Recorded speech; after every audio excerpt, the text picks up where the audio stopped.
And good morning, everybody. Welcome back to my channel and yours, Mike Schreiber Ministries, right here on YouTube. Computer kitchen on. Get some light up in the house. Computer kitchen on.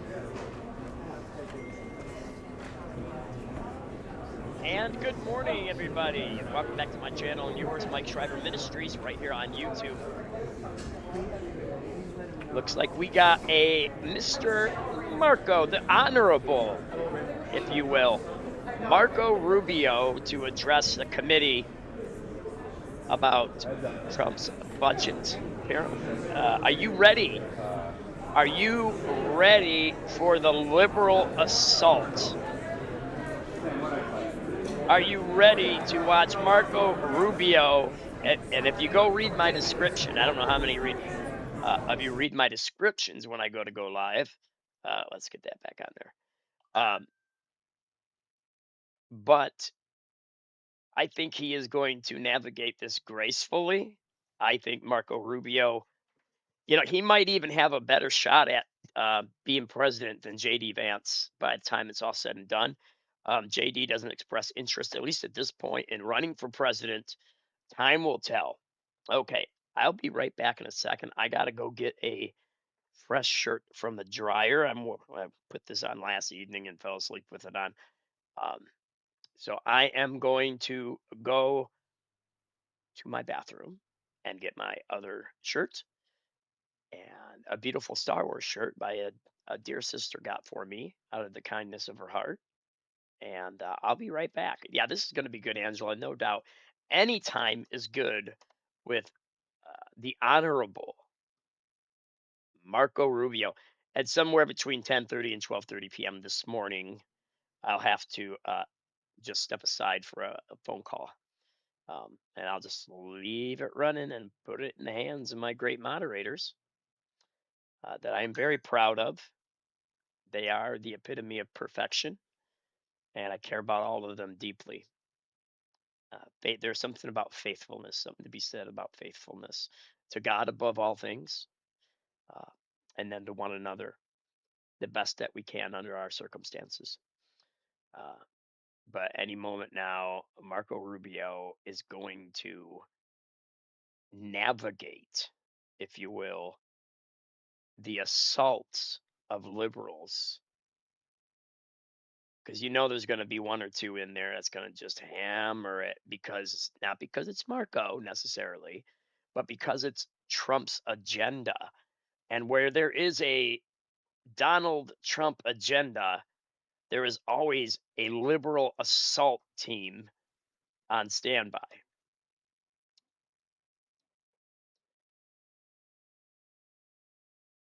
It's ridiculous. Whatever happened to American government supporting one another? They still had their differences, but the liberals are always so focused on get Trump, get Trump, get Trump that they can't see the forest through the trees. It's crazy. Liberalism is the scourge of America in politics, just like Islam is a scourge when it comes to religions. Both must be stopped, no matter the cost. Of course, not violently, unless necessary with the Second Amendment rights. But this is going to be good. This is going to be a very interesting, however many hours or a minute. Well, it's not probably going to take minutes, probably going to take hours. But watch as a very highly potential. The sky's the limit with this guy. Trump used to call him Little Marco. Apparently, he's short. And if he's short, I must be really short. 5'2" and 3/4. Um, and you take every inch you can get when you're short. But I'm perfectly fine with that. My shortness has never been a detriment to me. In fact, I've thrived with it, and I thank God for it. I outgrew my father. I outgrew my older brother, and he's my only full blood brother. I got several half brothers and sisters, but okay, we're getting ready to get Marco Rubio going here any minute. I'm gonna go change into my other shirt. God's gift to humanity, the cross of Christ, godly women, and coffee. I've been saying that for months now.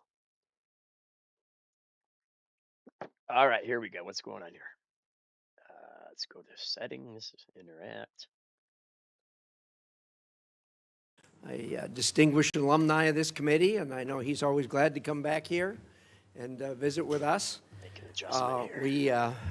Marco, we haven't had this kind of excitement since you've been here last time. I know you think this is the way it is every time, but it's not. So, in any event, we're glad to have you. Little Marco. For the information of the committee, the secretary has 4 hearings in these 2 days, so we have negotiated a hard stop at 12:30.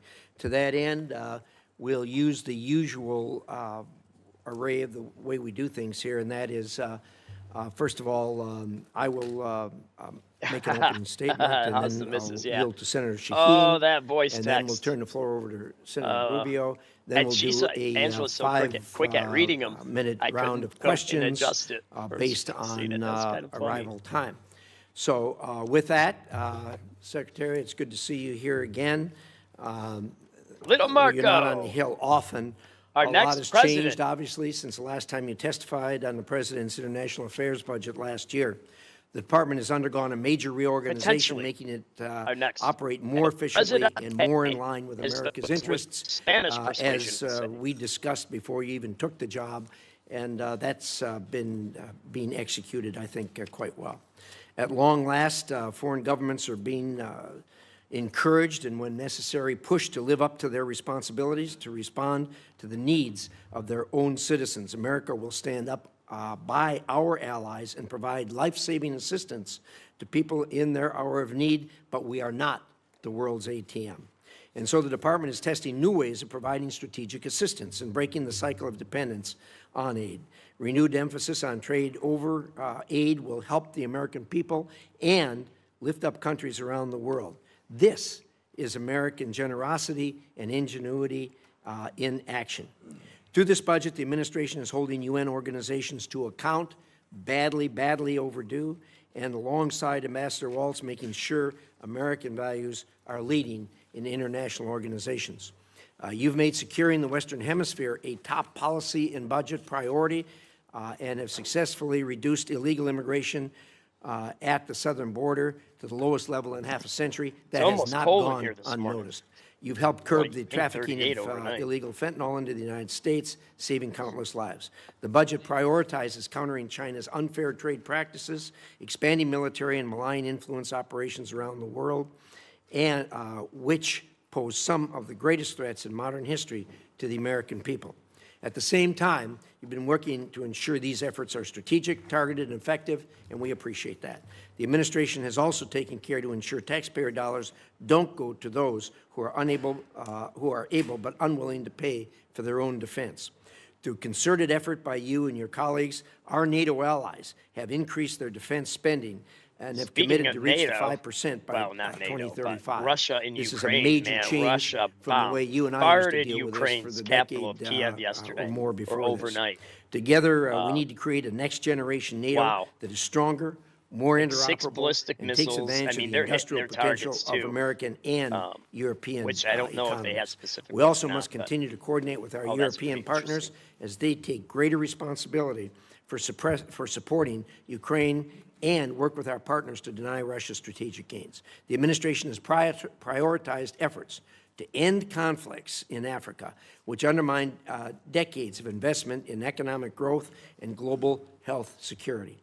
All is not well there. Oh, China's got its the Ebola hands. outbreak in eastern Congo, now affecting the entire region, highlights how conflict and humanitarian crises abroad Africa. Some of those threaten the nations health and are security owned by of the American Africa, people from our here at home. understanding. I know the department sorry, is working hard owned to by protect us China. from this threat, and I look forward to hearing how the budget supports these efforts.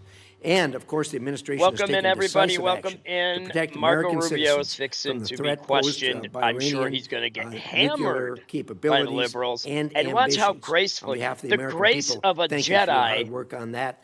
You and fighting I a have been through this Sith before, Lord and we know how difficult it is is. how this is going to Change is be. hard, but it is Obi-Wan versus also Darth necessary. Maul. This is Your what efforts that to make the is. State Department more responsive to the needs of Americans will help us all meet the challenges Long of the live 21st George century. Lucas Star I look forward to Wars. discussing how the budget will Not further Disney those Star Wars, efforts. although they did With have a that, couple I will winners. turn it over to the distinguished ranking member, Senator Shaheen.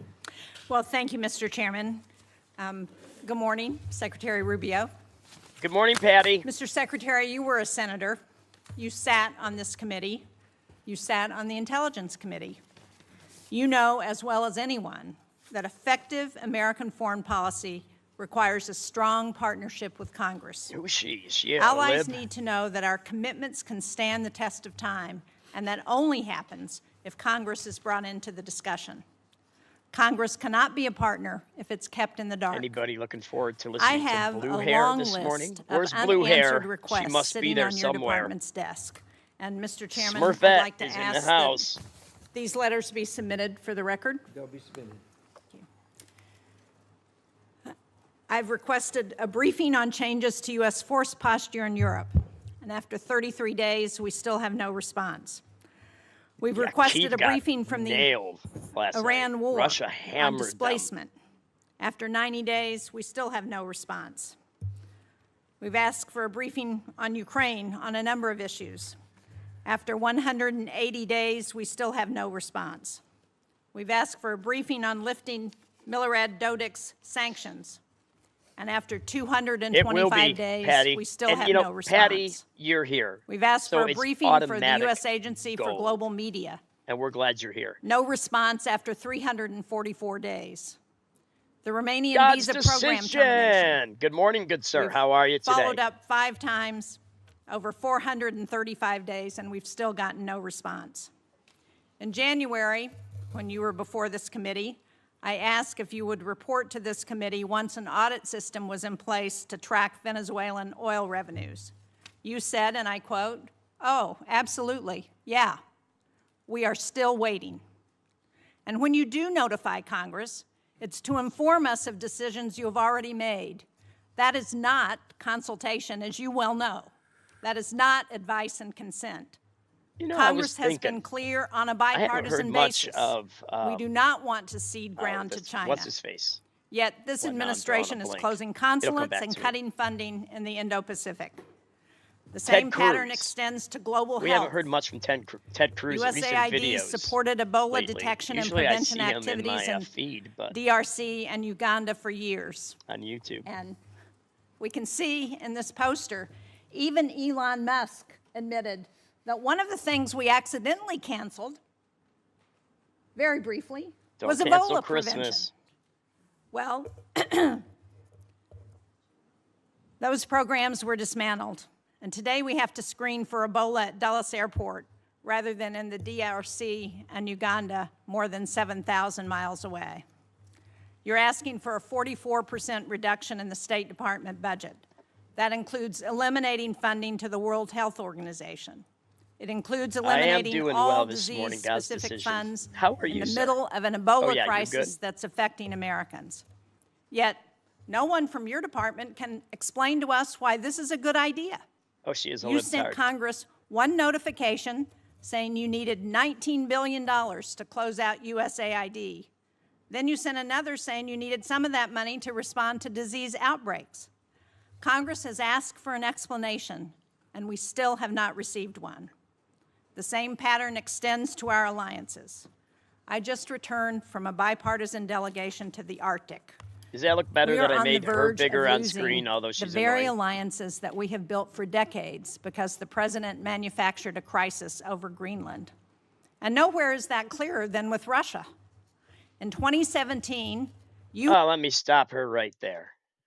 I can because I can, and I can because I care. It's insane. Does she not remember NATO doesn't let us use our own air bases, which your tax dollars, my tax dollars, if I was still working and not on SSDI, Our tax dollars went to pay for those bases. No wonder we want to pull out of NATO. My God. And NATO is weak. They are so weak without us, the USA. You wrote, as a senator, I got to go that get my Vladimir mail. Putin will never be a trusted ally or a reliable, constructive partner. And But neither were since the taking liberals. office, you, the president, the vice president, Traitors. Steve Every one of them. Witkoff, Traitors. not one of you has been to Ukraine. And what do we do with traitors? And yet, your I rest envoys my talk to case. Putin on a regular basis. The Treason. president has invited him, given him the red carpet treatment If on proven in American the court of soil. law. But of yet, course. you won't come up here and brief Congress on any of it. And decisions Congress has made on Russia have been systematically undermined. Congress passed support for Ukraine. The administration has slow-walked it. And instead of sanctioning Russia, the administration issued oil licenses that have sent billions to Moscow. Congress has asked what this approach has produced. Russia has conducted 5 times more drone strikes on Ukraine since 2024. They hammered them More U.S. yesterday or businesses are being overnight. directly targeted than at any 6 point in this ballistic conflict. missiles and And Russia is tons of providing drones. targeting Russia intelligence to help finally hit Iran Kyiv hit again. our facilities and personnel in the Middle East, while we're helping them fund this war. Okay. When I talk to my constituents, they ask for economic relief at home, not regime change in Havana or Caracas or Tehran. Instead, you sent Congress a war powers notification saying we are not in active hostilities with Iran, while the U.S. was conducting strikes against Iran and Iran was bombing U.S. embassies and bases throughout the Middle East. That was not consultation. It was an attempt to avoid answering to this committee and this Congress about this war. Congress has asked basic questions about the war. Why are roughly half of our Patriot interceptor stockpiles gone? Why does the Strait of Hormuz remain closed? Why is gas up $1.50? Why did 13 American service members lose their lives in this war? Congress deserves to know why, and Americans deserve to know why. Mr. Secretary, you would not have stood for this kind of stonewalling by the administration when you were a senator, and you certainly shouldn't stand for it as Secretary of State and National Security Advisor.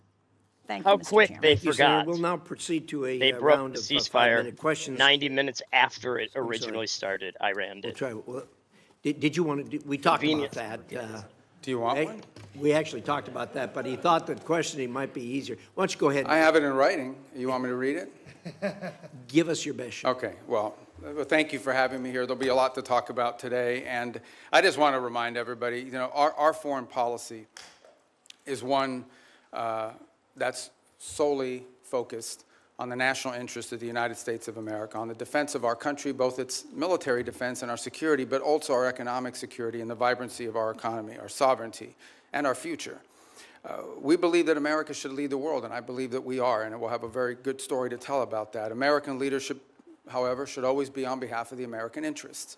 I say this because I think over a period of time in our foreign policy, we lost focus on that. The reality of it is that our foreign policy, first and foremost, must always be what is in the national interest of the United States of America. And determining the national interest oftentimes requires us to make pragmatic decisions. Sometimes in foreign policy, the choices are not between a good choice and a bad choice. It's between two less than ideal choices, and you're trying to figure out which one of these two choices is the one that is best for the United States and least harmful to our interests. And that plays out every single day. That said, we remain the world's sole global superpower, the most powerful country on earth. We have the largest economy. We have the most formidable and powerful military ever known to man, by the way. Our dollar remains the reserve currency of the world. Our language is used extensively throughout the world to transact all sorts of business and many of our engagements. But all of this means very little if that power is not used to protect the people who built it, the people who it is meant to protect. I also remind everybody the United States government is not a charity. We are not here to play social worker. We are here to win. We are here to win on behalf of the American people and on behalf of the national interest, to win for our country, to win for the people of America, to win for the things that are important for our future, and that's what we exist to do. The State Department exists to carry out the foreign policy of the United States, both in diplomacy and in aid, in a way that furthers the national interest and helps the American people. And it's guided every decision that's been made since January of 2025. I'll give you a perfect example is in our own Western Hemisphere, an area that this committee and many of its members long argued, as I did, has long been neglected and not been Okay, paid we're attention back. to. We now have in this hemisphere a coalition of friendly countries, over a dozen, who have aligned to work on not just the issues of security that we all have in common, but also economic prosperity that go hand in hand. It's an amazing story that basically, other than Nicaragua, other than Cuba, obviously other than Venezuela, remains with some challenges, and of course Brazil, although they're in the midst of an election cycle, and to some extent the current government in Colombia as well, at least the president's been problematic. But generally speaking, it is now a region filled with American allies, American-friendly leaders, and an America-friendly direction. Now, obviously, we have to operationalize that into action after 20 years of neglect, in which China and other global powers have intruded in our Western Hemisphere to the detriment not just of American national interest, but to the detriment, in our view, of the people of those countries as well. So these are important achievements, and one that I'm very happy about. I'm also happy about the way we've transformed foreign aid. Amen. In any transition, there will be, bumps in the road, but largely speaking, if you think about how those programs that How many existed want in the me past were to failing get my us, catnip the old model and had watch to be the cats replaced. go crazy And again the like we foreign did that one assistance that day? remains is being brought under the Those cats strategic went direction of the nuts State over that Department. catnip. So I we're still not just got it, providing too. money, we are also seeking outcomes. Oh, It's there's not the just other how much cat. What do money you you want? spend on a program, I got it's whether both you're my getting girls here. outcomes from it.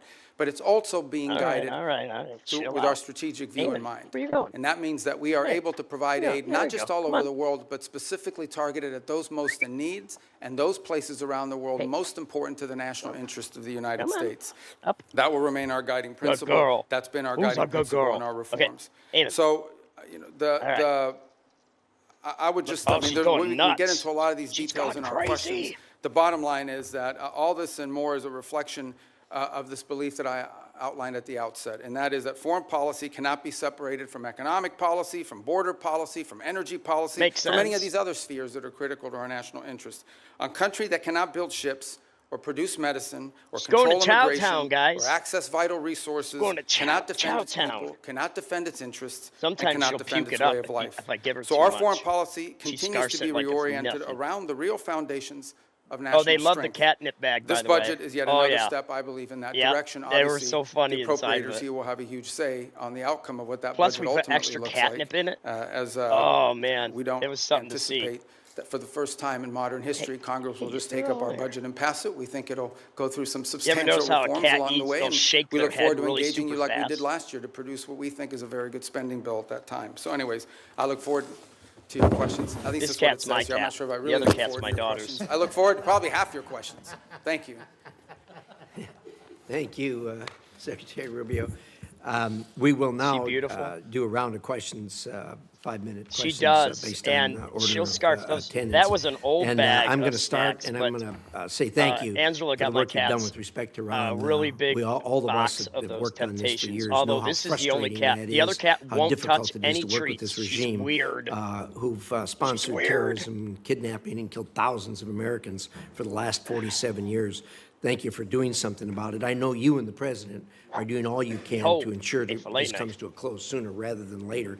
I wonder if you could give us at least a brief update on Actually, I'd where probably we are. use this. Well, first, let me remind everybody that while I've not been before this committee since I believe Cuts like a February, lightsaber. I when we love it. briefed on the Venezuela operation, I have appeared on multiple fish love it, occasions too. here, both in my role as National Security It ends Advisor their and suffering. Secretary of State, and both all Senate briefings multiple times, Gang of 8 briefings, Gang of 16 briefings. So we've talked about this topic with some of you in those settings in the past that you've heard from us. Let me just lay the predicate here, okay? Iran's desire to build a nuclear weapon was going to be effectuated behind a conventional shield. They were going to build for themselves so many missiles, so many drones, so many conventional weapons, including a navy, that at that point there's nothing you could do about it. What they tried to do is they were going to try to build a conventional shield and hide behind that conventional shield and basically say to the world, if you come and do anything about our nuclear program, we will overwhelm you with missiles, we will overwhelm you with drones, and we will overwhelm you with our Navy, and you will not win. you will not be able to do anything about it. They were seeking that point of immunity, which is why the president chose to act, to deny them that point of immunity. Jaded, how you doing Operation this Epic morning, Fury, girl? some of you How didn't you like it, feeling? some Are of you you did, getting more was and more highly better every successful day? in achieving its military objectives, which is dramatically reducing the defense industrial base of Iran, the ability to build these missiles and to build these drones, especially the missiles program, substantially degraded. A tell you substantial what, percentage, and I'll leave when the I exact start numbers dating to the again Department of War, sometime, because I'm not a general and I'm not here to speak these as ladies a are going to military be planner, questioning but a the substantial potential new degradation in the number of misses. launchers that they have as well. They Of course, still that have a could lot be of drones 20 because years these are away. easy to make. I'll We be all know it's 70. not an Iran challenge. This is a global challenge, and it's playing out every single day around the world. I mean, Mexican cartels are using UAVs against each other. We should imagine at some point may even use it against our own, against our interest. So this is a pervasive problem around the It is world. The time. economics of it I are need to something we start have to listening. solve for. But nonetheless, even their drone building capability has been eroded. Today, there is no Iranian Navy. There is no such thing. There's a bunch of Boston whalers with machine guns on them, but there is no Navy. There is no Iranian Navy. It lies at the bottom of the ocean and will soon, within a number of years, be prime fishing spots because they'll turn into reefs. So my whole point is that the Iranian conventional shield has been substantially eroded. Now, in the aftermath of that, two things have happened. The first is they entered into a ceasefire. They agreed, we agreed to stop. But part of that agreement was that they would reopen the straits. They did not, at which point the president decided, and I think appropriately, we can't have a world in which only Iranian ships get through the straits. And so if they're going to shut down the straits for everybody, we're going to shut down the straits for them. And we have done that through a very effective blockade and, by the way, through the seizure of sanctioned ships in the Indo-Pacific as well. The cost to Iran every single day in lost revenue is in the hundreds of millions of dollars that they are losing in lost revenue that they're not generating as a result of that. Now, we are in talks, and I say talks because talks with Iran are not like talks with Switzerland, okay? They're very different. They require the use of intermediaries, unfortunately. But there is the prospect before us, which could happen today, it could happen tomorrow, it could happen next week, that for the first time, certainly in my memory, they have agreed to negotiate aspects of their nuclear program that just a month ago, just a year ago, they were refusing to even mention, much less enter into discussions about. That is not a guarantee that ultimately it will lead to a deal that's acceptable to the Senate or acceptable to the American people. But we'll be able to engage them in a process to truly test the proposition of how far they're willing to go. Complicating that process, unfortunately, is their internal regime is somewhat fractured in the sense of it takes days to get responses from their system. We can go into more depth in your follow-up questions. But we're hopeful that something like that could happen in which the straits would reopen, we would enter into a period of negotiations on very specific topics, delineated negotiations, in the hope of reaching an outcome that's acceptable to us and something that they would be able to do as well. If it doesn't work out, then obviously we still have a problem with respect to their nuclear ambitions. But what they won't have is the conventional shield to hide behind any longer. Thank you, Secretary. I'm going to ask one more question. Hopefully this will shorten as we go around. There'll be more questions, obviously, on that topic. But I know you just got back from China not long ago. Could you give us a We quick do update love on Marco. the Marco is state of, highly US respected on this China channel. relations? Yeah, look, I mean, China and the United If I States ever are the two grow up, largest economies I'm in the gonna be world, the just two most like powerful Marco Rubio. militaries in the world. The Chinese government and the Yeah, U.S. hey, government have to speak. Fitness Connect. I God mean, bless you there's for it's not a joining us choice here. today. We good have to to have have you some with us. measure of communication, if for nothing else, in order to de-escalate potential points of conflict that could lead to something broader. There are obviously very significant irritants in our relationship with China. Some of these are long-term problems that we know we're going to have to address. got a sweet And so what we're card. trying to do is manage a period of strategic stability while recognizing that there are areas of our relationship Sanders, in which we Legends are of the going to have Chrome. struggles, not just for years, but perhaps for decades. We recognize this. But I think as much as anything else, we have to recognize that the United States and China have to be able to have points of dialogue and speak to one another. As I said, for no other reason than to be able to have a communication channel. I think in our meetings, it was abundantly clear which are the areas that we do not have strong alignment or agreement on. We understand that there are areas in which long-term we're going to Thank you have some for real playing. challenges. My whether it's biology supply teacher chains. in high school Put used it to to you say this that way. when he Let's leave quizzed us China aside before for a a moment. test. The United States, and I would argue the world, cannot depend on one country for 90% of anything, especially exactly 90% right. of things that are That's critical exactly to right, our brother economies, to Marco. our, not from our weapons Little systems to our Marco. pharmaceuticals. We just can't live in a world in which we rely on anybody for 90% of what we get in one sole source that could be cut off at any time as leverage against us or punishment or in a time of conflict. And so we are actively searching and have plans in place, and we're implementing these to diversify where we get critical minerals, where we get our supply chain, secure that supply chain. And we better thank obviously God the that Chinese President would like Trump to retain is having their pharmaceutical monopoly position in companies some come of into these. the United This is going to States be a to make our long-term issue that medicines we're going to that have we to need. continue to confront Instead and of work relying on. Work on that China, because continues, once we do go to war, even once the while we are enterprise is engaged in built the ability to dialogue and speak to them, delivered in because we 2030, have to. It's responsible. We truly have no choice we but will to be able lose to a do lot that. of It's to their medications benefit for and ours. people that need And I them would for, argue like, to the benefit of diabetes the or world whatever. that these two countries are able to speak And to we one got to another. be ready to take care of Thank our own you, people. Secretary. And I think your comments about the supply chain and the critical minerals and everything else that's in the bottleneck, these are things that are relatively new to us. They've always been there, but COVID underscored that. And then, of course, the Ukraine war brought it out even more. How many want And Marco appreciate for your remarks. president I think everybody over at this dais J.D. knows Vance? Which one do you we prefer? are, as a nation, looking You at want that. J.D. With that, Senator Shaheen. Or do you want little Marco? Thank you, Mr. Chairman. Which I love. I think Marco's awesome. Mr. Secretary, at this budget hearing last year, you testified that no one had died as a result of foreign aid cuts. Sadly, I think we're seeing in real time that that's not true today. There are more than 1,000 cases, more than 200 Ebola-related Yeah, deaths. I had heard And something about that. A as lot we of our know, nation's meds are made in New Jersey. one of the entities that is a critical global health tool is GAVE. Thank you guys for joining us today. Particularly during It's nice a to have disease outbreak. respectable people. It plays a role join in us for the distributing first time. Ebola vaccines, and it has And not committed up to jerks. $40 Because million we fire to them. develop a We don't vaccine for tolerate the too current much of Ebola them. strain that has no vaccine right now. I mean, unless So- I'm preaching or teaching. How are you making But sure that they're so Secretary insulting. Kennedy, who has been sitting on those funds for months now, is going to release them so that they can go to help develop a vaccine to address the Ebola outbreak? Yeah. Well, a couple points on Gavi. I would say that the president had asked that we allow Secretary Kennedy to play a leading role on the Gavi decision because of his strongly held views with regards to vaccine safety, and he wanted them to conduct some reforms. I actually talked to Senator Schatz about this last week as well, and so the State Department's Anthony, going yeah, to be I re-engaging. agree. I'm I not here to agree. tell you I we're think gonna I would yank take his thing, Marco and over we're not JD gonna because listen to his JD's points not of view, but the expressing, State at least at Department this will- point, is- much a interest. few weeks ago made the decision that we were going to re-engage on this issue of Gavi, respecting, what HHS If he views wants to on be it are as VP well. and we again, wanna take maybe their he could input, be but we'd like Vance's to get VP, this or issue the other resolved way in around an is outcome perfect that's with me. acceptable, both to Congress and also to I'm our 51 years goals on old. global I've seen a health. lot of So, presidents come and It is go. an issue, as I said, And I wouldn't use the Trump word is the defer, but we best, have certainly and his allowed him protege, to play a I leading think, would do role a in fantastic determining what we're job. going to do next.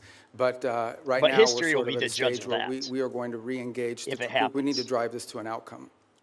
I couldn't agree more, and so do you commit to using the $2 billion that Congress has appropriated for global health to actually help fund global health security? Well, we do fund global health security beyond Gavi, by the way, and we can talk about that. We can talk about the compacts, I think 32 that we've now entered into with countries all over the world.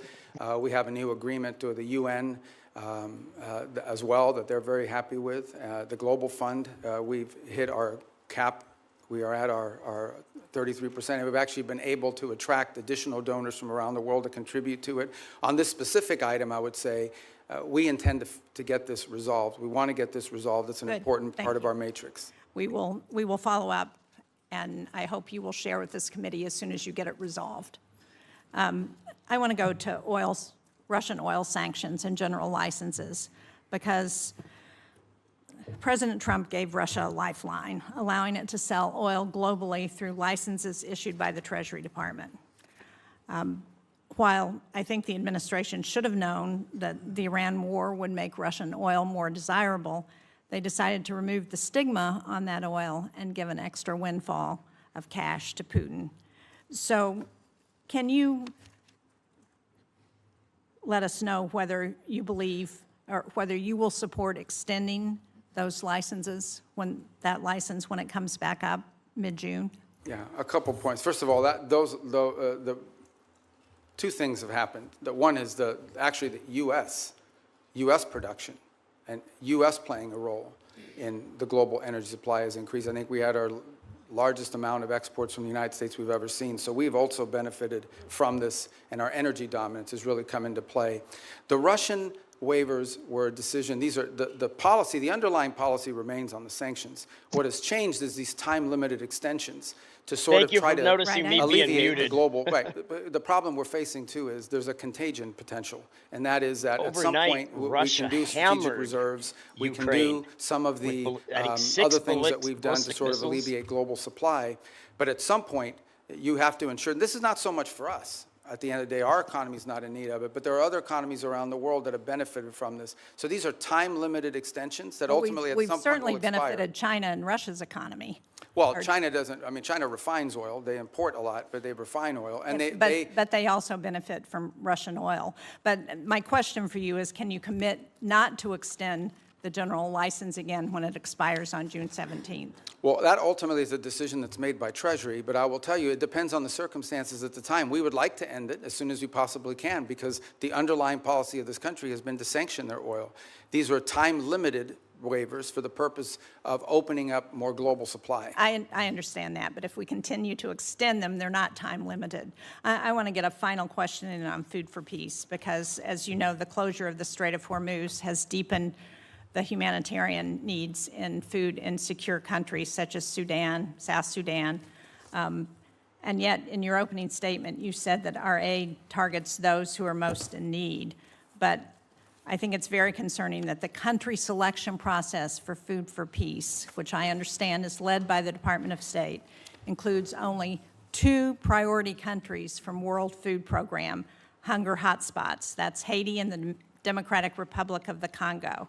So the question I have is, why are we adding countries that aren't facing acute food insecurity, like El Salvador, Guatemala, and Rwanda? Why are we not helping countries who are facing acute, well, famine in some cases? Sudan, Gaza, Afghanistan, Nigeria, Syria, Somalia. These are all countries that have humanitarian crises, and yet we're helping countries that don't have acute food Yeah. No, security. so a couple points. First of all, on Gaza, we have spent hundreds of millions of dollars, including after the ceasefire, and providing through the World Food Program and other entities, and we continue to do so. I think if we're not the world's largest donor, I'd be surprised because it's a massive amount of money that we've provided through those mechanisms of various means. On the point of Sudan in particular, the complication in Sudan, which I wish were different, and we're very involved in this. I mean, I had a meeting on Sudan yesterday. The problem in Sudan has largely not been our unwillingness to provide funds. We are willing to step forward, and we have the flexibility through what we've been able to do with foreign aid to surge up that. It's been distribution. It's been the ability to get that. So as an example, in these conversations we're having between the warring sides, one of the things we're trying to identify is 4 safe spots where people can go receive humanitarian care, assistance, where we can actually have the outside groups, the NGOs, international organizations that we contract being a with, father. have the ability to go in and Absolutely actually love it. deliver the I food do. without having their trucks hijacked or It's blown the up or best thing their that ever workers happened to my killed. adult life. That's been the And fundamental really, challenge 5 in kids were Sudan the is easiest thing distribution. about my The adult life. distribution is being threatened because we That's don't have no conditions on the exaggeration, ground that it's allow true. for it. And so to allocate money towards something that we can't distribute is unwise until we have that in place. That's deeply tied to the ability to have a peace deal, which I can tell you has been very frustrating. On the one hand, with Sudan, we had a donor conference in Berlin. I don't in want to April. interrupt you, Mr. Secretary, but I'm out of time, I and don't it wanna doesn't interrupt you. explain why we are providing Yeah, sure you food don't. for countries that are not insecure. I appreciate the challenges in Sudan. We have those challenges in many places, but because we have dismantled the distribution network when we eliminated USAID, we've exacerbated those challenges in countries around the world, and we are not providing the help based on humanitarian needs, and that's my concern. Thank you, Mr. Chairman. Senator Ricketts. Thank you very much, Mr. Chairman. And Mr. Secretary of State, thank you for being here. Really appreciate it. Good to see you. Communist China is trying to win the AI race.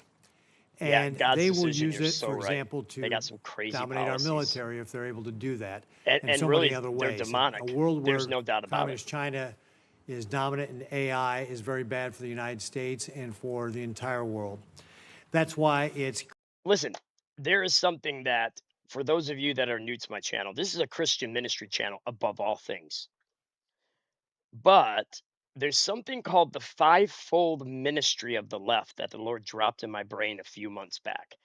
The liberals got 5 things they support. They're pro abortion regardless. They are LGBTQ plus A through Z alphabet community supporters, and we do not hate them.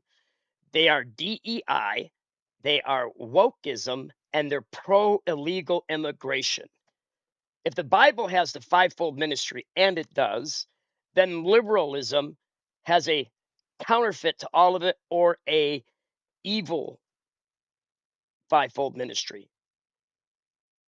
And if you don't support one of the fivefold ministry of liberalism or of the left, even if you don't support just one, they don't consider you a human American. If you don't agree with their stupid agenda, anti-American, what? Where in God's name did these people come from? They are the chosen Critical that people. us and our allies Also, we're spiritually Jewish. I'm a Jew, and I'm proud of it in the spirit. Jesus said, I am the way, the truth, and the life. And he said, I am the vine, and you are the branches. In Acts chapter 10, the Cornelius' household, they were baptized in Jesus' name, filled with the Holy Ghost. They were speaking in tongues. I didn't write the book. Don't get mad at me. And they were baptized in Jesus. So they're baptized in Jesus' name. They got the remission of sins. They were filled with the Holy Ghost, speaking in tongues. And obviously, you got to repent before you can receive the Holy Ghost. And so, yeah. Anyway, let's get back to this. The cannot lose this. actually, no, it's not. The Gentiles in Acts chapter 10. It wasn't until Acts chapter 10 that the Gentiles, non-Jews, that's what that means, were grafted into the vine of Christ. So spiritually speaking, Christians are spiritual Jews. Okay, get back This to it. race. Semiconductor supply chains, particularly semiconductor manufacturing equipment, SMEs, are critical to winning this competition. It's one area that Beijing is spending billions and billions of dollars to be able to produce chips in China, and they've failed to be able to produce those high-end chips so far. Thank God Doritos President aren't Trump made in understands China. this better than anyone Chips in because the China. Trump administration was the first to utilize export controls on SMEs to slow down Communist China's advanced chip-making industry. Since that time, key allies and partners have also imposed controls on SMEs to China. However, their controls have not been as restrictive as U.S. controls, and this has allowed certain foreign countries to backfill the Chinese market with critical dual-use tools. I would agree, Jews rock, Secretary on Rubio, do you the agree that export controls on SMEs are critical fact that to they maintaining our live in the technological Old advantage Testament over in their Communist China? minds? It is. It's actually But where it's most critical is in the high end. The there are areas, Christian that are not Jews, legacy, though. that are broader They than, are and that allow for precious. that. I think on the broader point of AI, we share your view. One of the initiatives that I think Now, as far as Jacob Israel as Halper's an done a great ally, job with at the State we Department really is need Pax their help Silicon, at which we times. signed up And all these as they countries need around the us, world. I think we're up it's to an 13 ally or 14, partnership. including ourselves and others who hope to join as well, in which we can create this global consortium. For Hey guys, all don't of the forget to elements of the subscribe if you would, please. We AI would definitely supply, appreciate it. Get that free Palestine needs. It's not garbage out just of the my innovation, chat. it's obviously Get out! access to the minerals and the critical elements Bring necessary that in order to garbage in produce here. these chips and all the things that it will take to lead the world in AI. I think it is safe to say the United States right now is a global leader on AI. I think it is also wise to say that that lead is not irreversible. permanent. It has to be sustained, and there will be a real challenge in sustaining it. And we're going to have to stay focused on it. The good news is I do think we have a system of global alliances that view it the way we do. And we want to lead on it because it's not just about leading the technology in I don't AI. It's either. about also leading in the standards that will Where we're govern how at, there's AI no is used. specific Jewish I don't want to community to my monopolize this knowledge. conversation on this point, but But it's if one there that I think was, the I Senate would should be think good friends about, with them. because I know we're starting to think about it. AI Messianic will have very Jews. I think positive that's impacts how they refer to it, as on our Messianic economy and Jews. societies. It will also have some detriments. It will there will be white-collar jobs in this country that will be impacted. And I think we have to start thinking not simply about the impact that AI will have on those jobs, but the societal pressures that will create, not just in the United States, but in economies all over the world.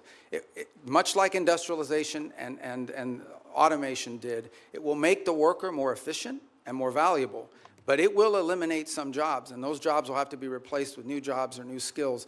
That's not just an economic issue. That is a political issue. That, over time, could destabilize societies all over the world. So we have to start thinking about AI in those terms as well. You mentioned our allies. Shouldn't they have to follow the same sort of standards U.S. companies do when we're limiting the amount of, What do you want, limiting the semi-manufacturing equipment that's going to Communist China? And that's our hope, is that we can create people that we can create a coalition of everybody. nations that understand the I am the danger of tail. this. And they're running through the How same, are you doing some are today? better than others, but they're running through the same problems that we run Hey, into. stop and that rubbing is against my companies monitor. You're ultimately gonna drop it on want the to floor. sell to the markets, outta here. and China's a Nope. large market. But I Shoo. agree, and that's Shoo. one of the In goals the name of behind my mother, Silica, shoo. is to create unanimity That's what she would say, or my mom would. consensus Shoo, behind that shoo. thinking. Well, Mr. Secretary, that's why I recently introduced the Match Act with Senators Kim, Risch, and Schumer to level the playing field. This bill would provide the State Department with the leverage in ongoing negotiations with our allies to align those controls. Okay, so And if agreement 142, cannot be reached, it would ensure that 182. foreign companies cannot sell the very choke point technologies that we have restricted. So I hope you'll support that as And don't we, forget to move smash forward that on it. thumbs up button. All the cool One other people are thing I just smashing wanna it, and hit you before should my too, right time here on runs out Mike Shriver is Ministries. that I was the co-sponsor of a bill to create the U.S. Foundation for National Security and Counterterrorism. This is a foundation that would be a public-private partnership. It would help Angela, counter can you do me a traffickers and favor, dear, insurgents and operating in put up my ungoverned link spaces to around my the new developing world, channel? such as Africa. The I State Department, however, has not, definitely intend on starting it sometime this over a coming year and a half now, weekend, launched this either foundation. Friday, Saturday, or And I'd Sunday. encourage you to work expeditiously to Friday, implement it. we I think should this have is Pastor something that, Kreitz as we're as a talking special about, guest, especially the continent of Africa, would be and very helpful to Stephen Bard making sure and that we're his not only friend, helping and we're conserve going to the environment, discuss helping the animals, it's bad for tulip terrorists. doctrine. Thank you, Mr. Chairman. Thank you. And look at that, I kept it in my time. Good job. Hey, Can you do as I'm well, proud Senator? of him. Do my best. Thank you, Mr. Chairman. You need to go, thank honey. you, Mr. I'm- Secretary, for I'm being sorting with cards. us Get outta today. here. Despite the differences that existed between Republicans and Democrats prior to this administration on how to approach Iran's nuclear program, the theory was basically the same, that we were going to impose significant harm on the Iranian economy in order to force them to the table to negotiate.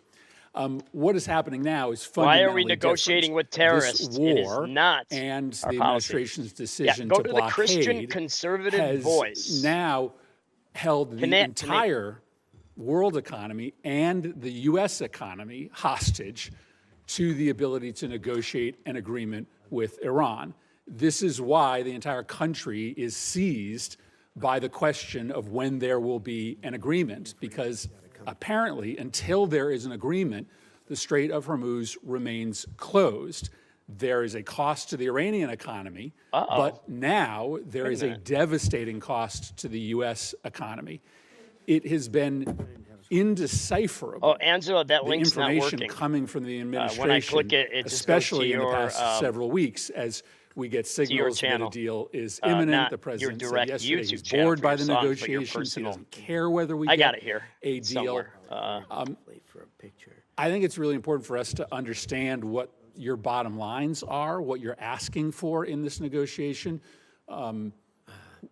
what commitments you need Iran to make in order for you to release the blockade, and we hope for them to release the blockade as well. If I disappear, guys, So it's because I got give a us a phone little call I got to insight deal with. into what your bottom lines are, what is going to 189. get the strait reopened, because this is kind of the only question that matters for American consumers right now. And every day we get wildly different signals from the president as to whether he even is engaged in this question as to whether the strait is going to reopen.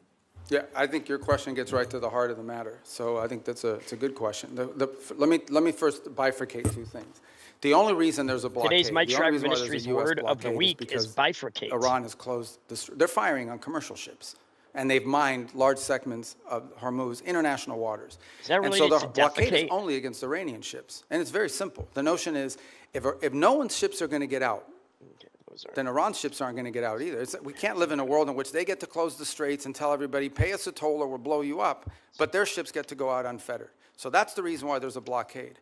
There wouldn't have been a blockade if Iran had agreed to do what they said they would do when the ceasefire kicked in, which is they were going to open the straits.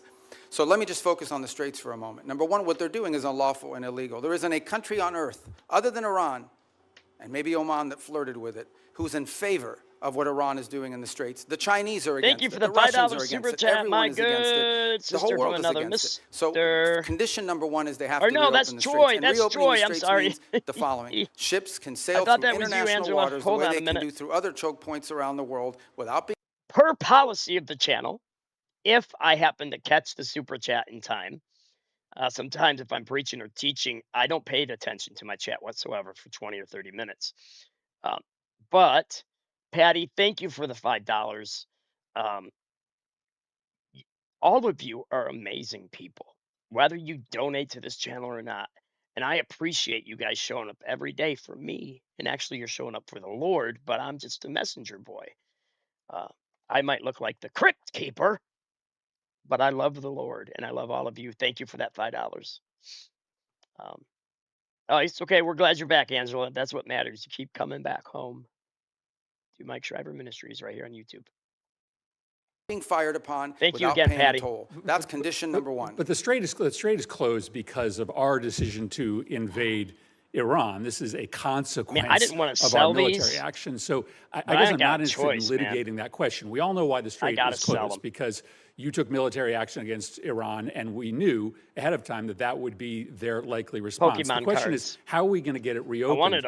Are you going to drive a I bargain hardly ever get a that chance is to buy so any. tough and so hard that the Strait remains closed? But I got So a lot how that are I we need going to to get it sell, and open? they don't The sell first for thing, much that at is a all. Not predicate to really. anything else happening. The What do you Straits have want? to be reopened. So the way to think about it is this. If Iran wants to be able to move its oil again through the Strait, they will have to Dad, reopen the you are. Straits. If they refuse to do so, then we have other options available to us, but we would prefer to negotiate the You opening think you of own this table, which don't means you, Tell us Cat? about the negotiations. What do you need from them in order to get the Strait reopened? We need the Strait reopened tomorrow. Well, what needs to happen is very simple. They need to announce that they will no longer fire on commercial ships that are going through or threaten to fire on ships, because in many cases, ships just won't move. They won't go, not because they got fired on, but because of the risk of being fired upon. Right. And so they have to Exactly. announce very clearly, the Straits are now open. We're not charging a toll. We will help remove the mines that they put in there, and they will not fire on ships. But the that go president through. says they also need to make commitments on their nuclear program. That's what I'm asking. What? Oh, I see what you're saying. What Okay. commitments do they need to make in order for the Strait to be reopened? Well, the and for our second thing they have to blockade agree again? to as part of this is, so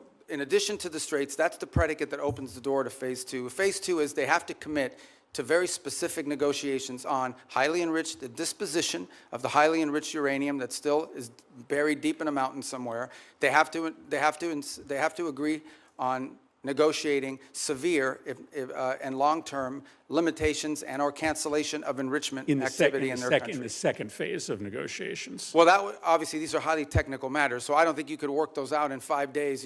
That would require a team of experts to meet over a 30, 60, 90-day period and work out the details. But they have to commit to their willingness to do that. For example, they have to commit to say, we will dispose of the enriched uranium, and the question now is, what are the mechanisms by which we do so? That can be negotiated. Final question. In order to get to that second phase, are you willing to release sanctions or release frozen money that the United States is withholding from Iran? Right now, everything that's been discussed with them is that any sanctions relief. Now, remember, sanctions come. There's international sanctions, there's congressional sanctions, there's executive sanctions. So some we can God's release and some we decision, cannot. that is so but true. Any sanctions That relief is is very, condition-based, very, which very means it true. has to be in return for the Guys, reason don't why those forget to sanctions were put in place subscribe. in the first Hit place, that which thumbs is up their button. nuclear program. So yeah, look, Iran is being sanctioned because they enrich uranium. Iran is being sanctioned because Okay, so I got a brand new YouTube channel. I haven't even done the first official episode on it yet. It's called The Christian Conservative Voice. All news, all politics. I'm not in any way going to neglect my ministry. That's the call of God on my life. That has to be my primary. If you're new here, I'm going to put the link up to it. I want you to join me when I take it live. It is right here um, at the Christian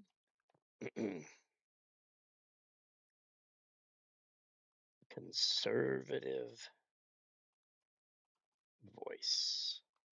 Oops, no space there. Forgot.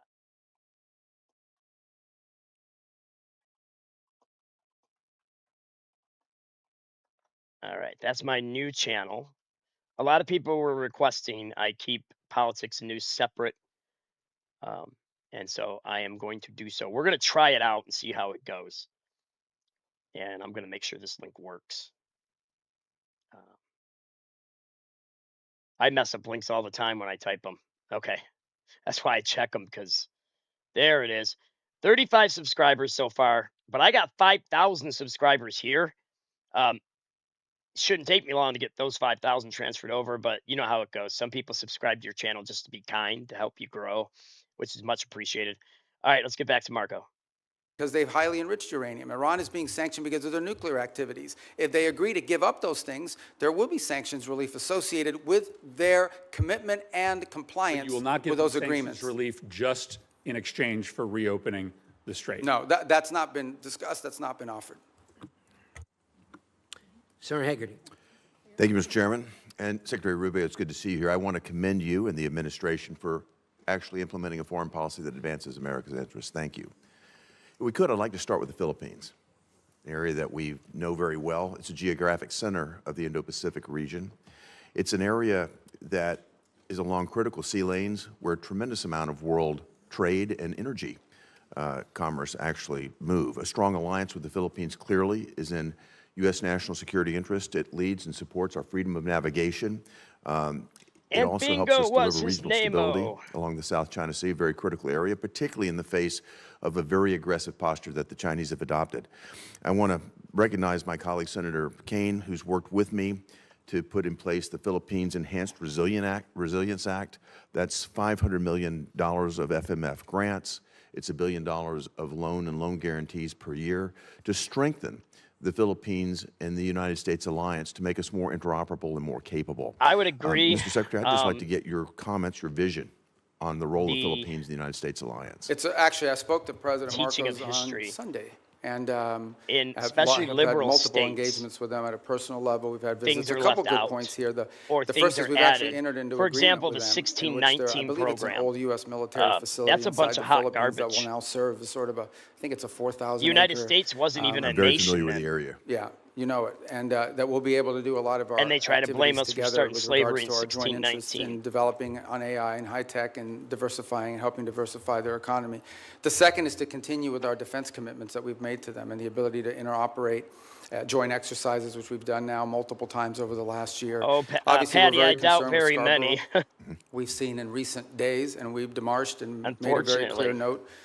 This issue came up during the first meeting with the Chinese. It's come up in every engagement I've had with the Chinese, and it's come up again now very recently through diplomatic channels, and that is we're very concerned about recent activity once again near Scarborough and the buildup of infrastructure that appears to be exerting, territorial claims that we have long argued are not valid. This is one of those irritants in the long term that I think we'll continue to have to manage. But I view the Philippines as a critical partner, and I think over the last, I would say, couple of years, our relationship with them, particularly under their new administration, has dramatically improved our ability to work with the Philippines jointly on a number of topics of interest.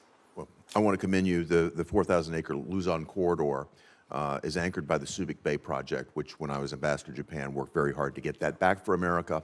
And I see that as a tremendous opportunity for us to deepen our economic ties. And of course, that has, as you mentioned earlier, tremendous national security. Yeah, can I just add one point? There is, some desire during their chairmanship this year of ASEAN that to reach a sort of code of conduct understanding in the Indo-Pacific. And while I understand that desire, I just want you to know, and perhaps many of you can help us in making this point. I love the a discussion bad in code the of chat, conduct guys. I appreciate you guys talking to agreement one another. is worse than no code of conduct agreement at all. And I think that's very important. wonder how because fast they I'm are gonna under kick you out of withering my channel, constant you pressure hack. in the region to Thank agree you, Angela. to a code of conduct in the region that I think would be detrimental, would set a precedent that I think is very dangerous in the law. So we'd love to see one, but it has to be a good one. We don't think that's possible under current conditions, and a I love bad how one they is try to worse than insult none me. at all. Your point's very well taken. Just rolls Look off forward my to working with back, the team, and I just Mr. kick 'em out. Secretary, to advance that. Can I turn to another issue of concern, and again, it's joint concern? Senator Kaine and I both worked on this, and that is the actions that have been taken by countries that have been perceived as our allies against U.S. business interests and against U.S. investments in their country. In fact, I am Particularly, waiting I'd like for to my point to phone the call right example of now to Vulcan get back on my Materials. food card. That's a situation where a U.S. company put billions of dollars of investment investment into the Yucatan Peninsula, both in port facilities and in quarrying operations, only to be confiscated by the Mexican government. Then the Mexican government came back in arrears, by the way, retroactively tried to justify this taking as some sort of environmental move. Sadly, we had to fight pretty hard, the previous administration, to not allow this to happen. And I think it's going to take more bipartisan effort. Certainly you'll have it from here in Congress to push back on any government's effort to try to confiscate American corporate property. What that will do is have the effect of minimizing or basically reducing the incentive or de-incentivizing our foreign investment in other countries, which again I think hurts the mission that you're on. I'd love to get your perspective on how the State Department will stand up for American investments overseas. We do every day, and in fact, one of the great benefits of our reorganization is that it has empowered the regional bureaus. You know, you used to have a set-aside economic bureaus that would do these things separately from the missions in the field, and having been a former ambassador, perhaps you experienced that. We've now empowered the regional bureaus, and through it, by extension, the embassies, to play a leading role in economic diplomacy.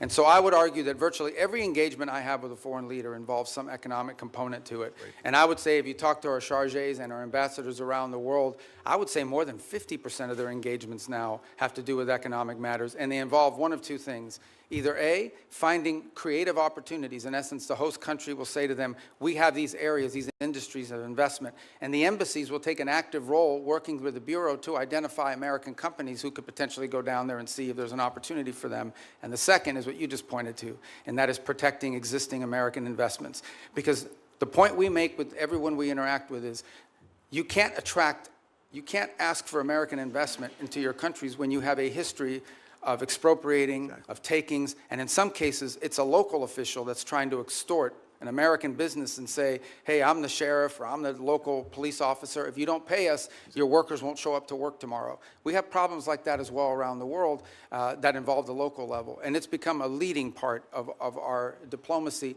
And it's happening at the embassy level, which is where I think it really needs to be led. That's where your field generals are, and I applaud the sea change, and you know you've got support on a bipartisan basis here in the Congress to move this forward. Thank you, Mr. Secretary. Thank you, Senator Hagerty. Senator Kane. Thank you, Mr. Chair, and thanks to Senator Hagerty for mentioning our work together in Philippines Michigan. and Mexico. Mr. Secretary, you won't be surprised, and I'm going to ask you about the Western Hemisphere. You and I traded the gavel and the ranking on the Western Hemisphere Subcommittee when you were on this committee, and that was good, productive work. I want to ask you about Operation Southern Spear, the operation to strike boats in the Pacific and the Caribbean that dozens of operations have now killed more than 200 people. Have you been involved as Secretary of State or National Security Advisor in discussion about the targeting criteria that are used to decide which boats we should strike? Why would he be involved No, but in not that? because I've avoided it, but because those are largely legal decisions, right? So you have, But if you haven't been involved in discussion, as the National Security Advisor, are you aware of what the targeting criteria are? yeah, I mean, they go through, so every strike has a legal officer on the deck that has to make a determination about whether the call is legal or not. And this is done by the Department of War, the way it's been done in other theaters around the world. Here's what I want to ask you about. So you're generally aware of the targeting criteria. I'm But not you allowed. keep trying, I know Patty, what the you'll targeting get one. criteria are I because of don't even get briefings them I've had in this sometime. committee and the Armed Services Committee. It's And all I been am a classified. master at And I'm not moderation. allowed to discuss the targeting criteria Pat, because they've you- only been shared and classified. No. But I don't think I'm prohibited Go from away. describing things that aren't targeting Say criteria. hello. So I'll give you an Now obvious say example. goodbye. Everyone on the boat is right-handed. That's not a targeting criteria. That's what It she would be wants. ridiculous. Everyone on the boat is what? I didn't. Everybody on the boat is right-handed. That's not a targeting criteria. It's obviously not a left-handed. targeting criteria. What's your point? It would be improper for it to be a targeting criteria. Here's one that's not so obvious and that Right, surprised now me. there's your snacks. Go away. There's evidence of narcotics on the boat. That is not a targeting criteria. I have been briefed on Southern Spear since the first operation on September 2 and most recently within the last couple of weeks, and I've asked again and again. Amen, Angela. Have the targeting Amen. criteria changed? No, they have not. What are the criteria? Here's what they are. I can't describe it here. But the presence of narcotics on the boat has never been a targeting criteria. Would you have any ability to explain? And the administration could have picked that as a targeting criteria. They chose items that were targets. that authorize the use of the U.S. military to sink boats and kill people. So is he but they complaining have not about our used the children presence and of even narcotics on the adults boat not as getting one of the drugs targeting now criteria. because And I would we're suggest to sinking my these colleagues, ships if you or go look at boats? the individual files of all the Are strikes, the and I've looked liberals at the first complaining? 46, they are consistent with what I've just said about something that's not on the list of targeting criteria. Why We're would the spiritual Jews, administration Alex. not include spiritual the Jews. presence We're of grafted narcotics into on the boat vine of Christ as a targeting criteria Gentiles. on Operation Southern Spear? As We you were just outlined, grafted I in, can't and discuss the you gotta specifics you of the gotta targeting understand that criteria, concept. but I can tell you the one thing that is obvious is that the targeting criteria is not single source. I'm In essence, 100% there are American. multiple checks. There are multiple. Spiritually, three I'm elements to Jewish. the targeting criteria. As right? a And Jew, Christian, all of it Christian informed and Jew. infused by intelligence collection. In essence, they have to have true links. I can tell you they do walk away from strikes. There are multiple times that I've been aware. I'm not aware of every strike because it's not reported on a Well, regular basis, it's delegated. yeah. But there have been strikes that they've walked away from because it doesn't meet the criteria or because there's doubts. I'm not saying that the strikes that I've reviewed don't meet the targeting criteria, but I'm saying how odd it is, What is he especially since the administration always announced this is against narco traffickers. We've attacked narco traffickers. How odd it is that the presence of narcotics on a boat is not one of the targeting criteria. And I would encourage my colleagues, get the same briefing I've gotten, take a look at the strike files. You'll be as surprised as I am. Here's the second question. Again, in your dual role, Secretary of State, National Security Advisor. The administration's Operation Southern Spear, we could agree with it or not, but the administration presented a legal opinion from the DOJ that we could review. Absolute resolve, the effort against Maduro. The administration presented a legal rationale that we could review. Now, we could review both in classified. They've not been made public. We're 92 days into a war against Iran, and the administration will not let Congress look at the OLC legal opinion justifying the war. Intel committee members, SFRC members, Armed Services Committee Well, members, how do you trust rank and liberals file with that members, kind the of information? administration They're so will not make it anti-Trump. available to us. I Now, don't blame you them. can imagine, A, Who we're would? the Oversight Committee. B, you're here asking for a budget, and in the Armed Services Committee, they're asking for $1.5 trillion, an increase of 40% over last year's budget, but won't let us see the legal opinion. And Mr. Secretary, you know what kind of thinking we do. If you've showed us the legal rationale for 2 wars, and you won't show us the legal rationale for the third, is there something in the rationale they don't want us to see? Is there a dissenting opinion that says it's not legal? Are there conditions like you can't strike civilian infrastructure like schools and bridges? Are there factual assertions like the war will be over in 2 days? That school was not hit on Iran will purpose never if close we the Straits even of hit it. Hormuz? I think it's still By under not investigation. sharing the legal opinion with the Article I Oversight Branch, you give us the opinion that there's something in there you don't want us to see. Could you use your influence You as wanna the talk President's about- Chief National Security Advisor, Secretary of State, NSA, to get the administration to share the Iran war legal opinion with Congress? All right, here in a few minutes, I'm getting a Look, phone call first of I all, got to take care of. obviously, So the Department I'll of State does not disappear. develop the Moderators, legal keep the opinion. chat It's the But going. you're the Office of Legal national, Counsel. you're the Chief National. So I think what you're asking is why haven't the Office of Legal Counsel provided it? They don't work for the National Security I'm Council. actually They don't work for asking, me. will you use your influence as Well, I will President's certainly Chief inquire as to National why, Security here's what I'll do. Advisor? I can certainly inquire as to why it has not been available. I don't think there's a reason why. Yeah, you see how they wanna I am not control aware that. him? In fact, my understanding is they have provided documentation to the committee and. Not the opinion. As part of the war. Not the opinion. Well, that's And- different. And you wouldn't accept that. All right, well, let if me you were take sitting that on back this and ask side the of Office of dais. Legal Counsel. But it's certainly, they provided the legal rationale for the strike. You're asking for the actual written opinion, the way it was Which in the they other. provided us All in right, I Southern understand. Spear and Absolute Resolve. I'll Thanks, take Mr. that Chair. back. Thank you. Senator Lee. Thank you, Mr. Chairman. Thanks, Secretary Rubio, for being. You look like Ricketts. I apologize. This threw me off a second. Well, look, bald is beautiful, and we new caucus. can't help that. But thanks for all of your efforts. You are a very effective spokesperson for not only President Trump and the administration, but for the United States, and I'm grateful for that. Was wondering at the outset if you could talk to us a little bit about the fractured Iranian regime and how that might be making negotiations more difficult. One of the things I've wondered, for example, are whether the diplomatic Iranian channels are sort of crosswise, at odds with, or working hand in glove with the IRGC, which is itself causing a lot of these ceasefire violations, or is it all sort of coordinated chaos to try to undermine and tip the scales in favor of Iran in the negotiations? Yeah, that's a great question. Let me try to give this answer to you in a way that's not boring or wonky, because it's been a shift. Obviously, the original Supreme Leader, the one that was there, is no longer with us. His son takes over. Nobody hears from him for a month. By all reports, open source reporting, I think you've all seen it. He was severely injured in the same strike, and so forth. Are you confident he's still alive, by the way? Yeah, I think there's indications that, in fact, we've not heard from him publicly. We haven't seen him publicly, and I would imagine, given what's happened to multiple leaders in that system, being very public is probably not something that's recommended for them internally.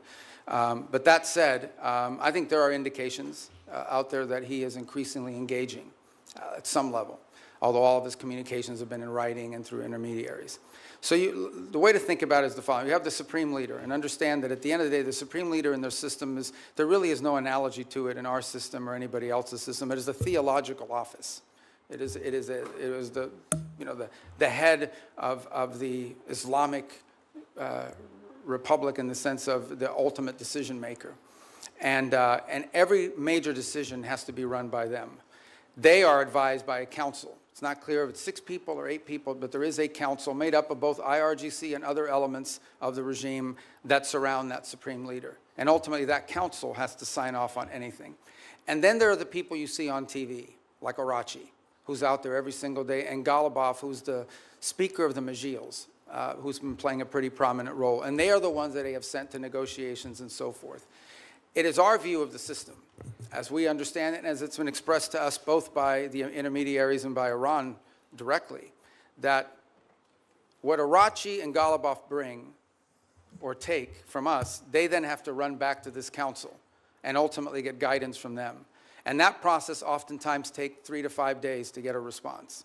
Now, some of it is logistical. They're operating probably using couriers and things of this nature. Part of it is internal fissures on exactly what they should agree to or not agree to. I think the second point that needs to be driven in this regard is that there is evidence that there are communications issues within the regime as well. So, for example, it's pretty clear that at the outset of hostilities in the conflict, they had delegated decision-making to field commanders. And so oftentimes field commanders had delegated authority to act on let's say, a pre-operational planning that already put in place. And so unlike our system, where perhaps you know that the president or the secretary of war is directly making orders and decisions, or the chairman of the Joint Chiefs, in their system, a lot of decision-making at the tactical level, like which ships to hit and so forth, are being made at the commander level. So that's why from the outset it can look like fire-ready aim, but it's part of the design of the system, perhaps? Well, I think it was a design of the system in the sense of regime survival and the ability to operate in case there was decapitation strikes or people were removed. But let's go back to the essence of the negotiations. What's complicated them is you ultimately are negotiating with people who then have to negotiate within their own system to see what they're allowed to give and what they're allowed to agree to. What is abundantly clear is that Iran is facing severe internal economic. All the problems Iran had before this conflict not only are still there, but they're worse. All the things that led to the protests, all of these are worse than they were before. And I think there's definitely elements within that regime that understand it. And then there are other elements of it that are more immune to it and perhaps more resistant to making agreements. And so what we are working through is in many cases, is delays in getting the responses to people. And this is why you see reporting about there might be a deal in the next few days, because internally it takes time to get responses from them, sometimes upward to 5 or 6 days. Undoubtedly, they're using that to their advantage, sort of like the car dealer where the salesman has to go talk to his manager and make you wait and think about it for a while. Even more complicated than that. Even more complicated than that. One more question. I think we could benefit from hearing from you about the need to zero out funding for a couple of entities, including the National Endowment for Democracy and USADF. Can you tell us about that?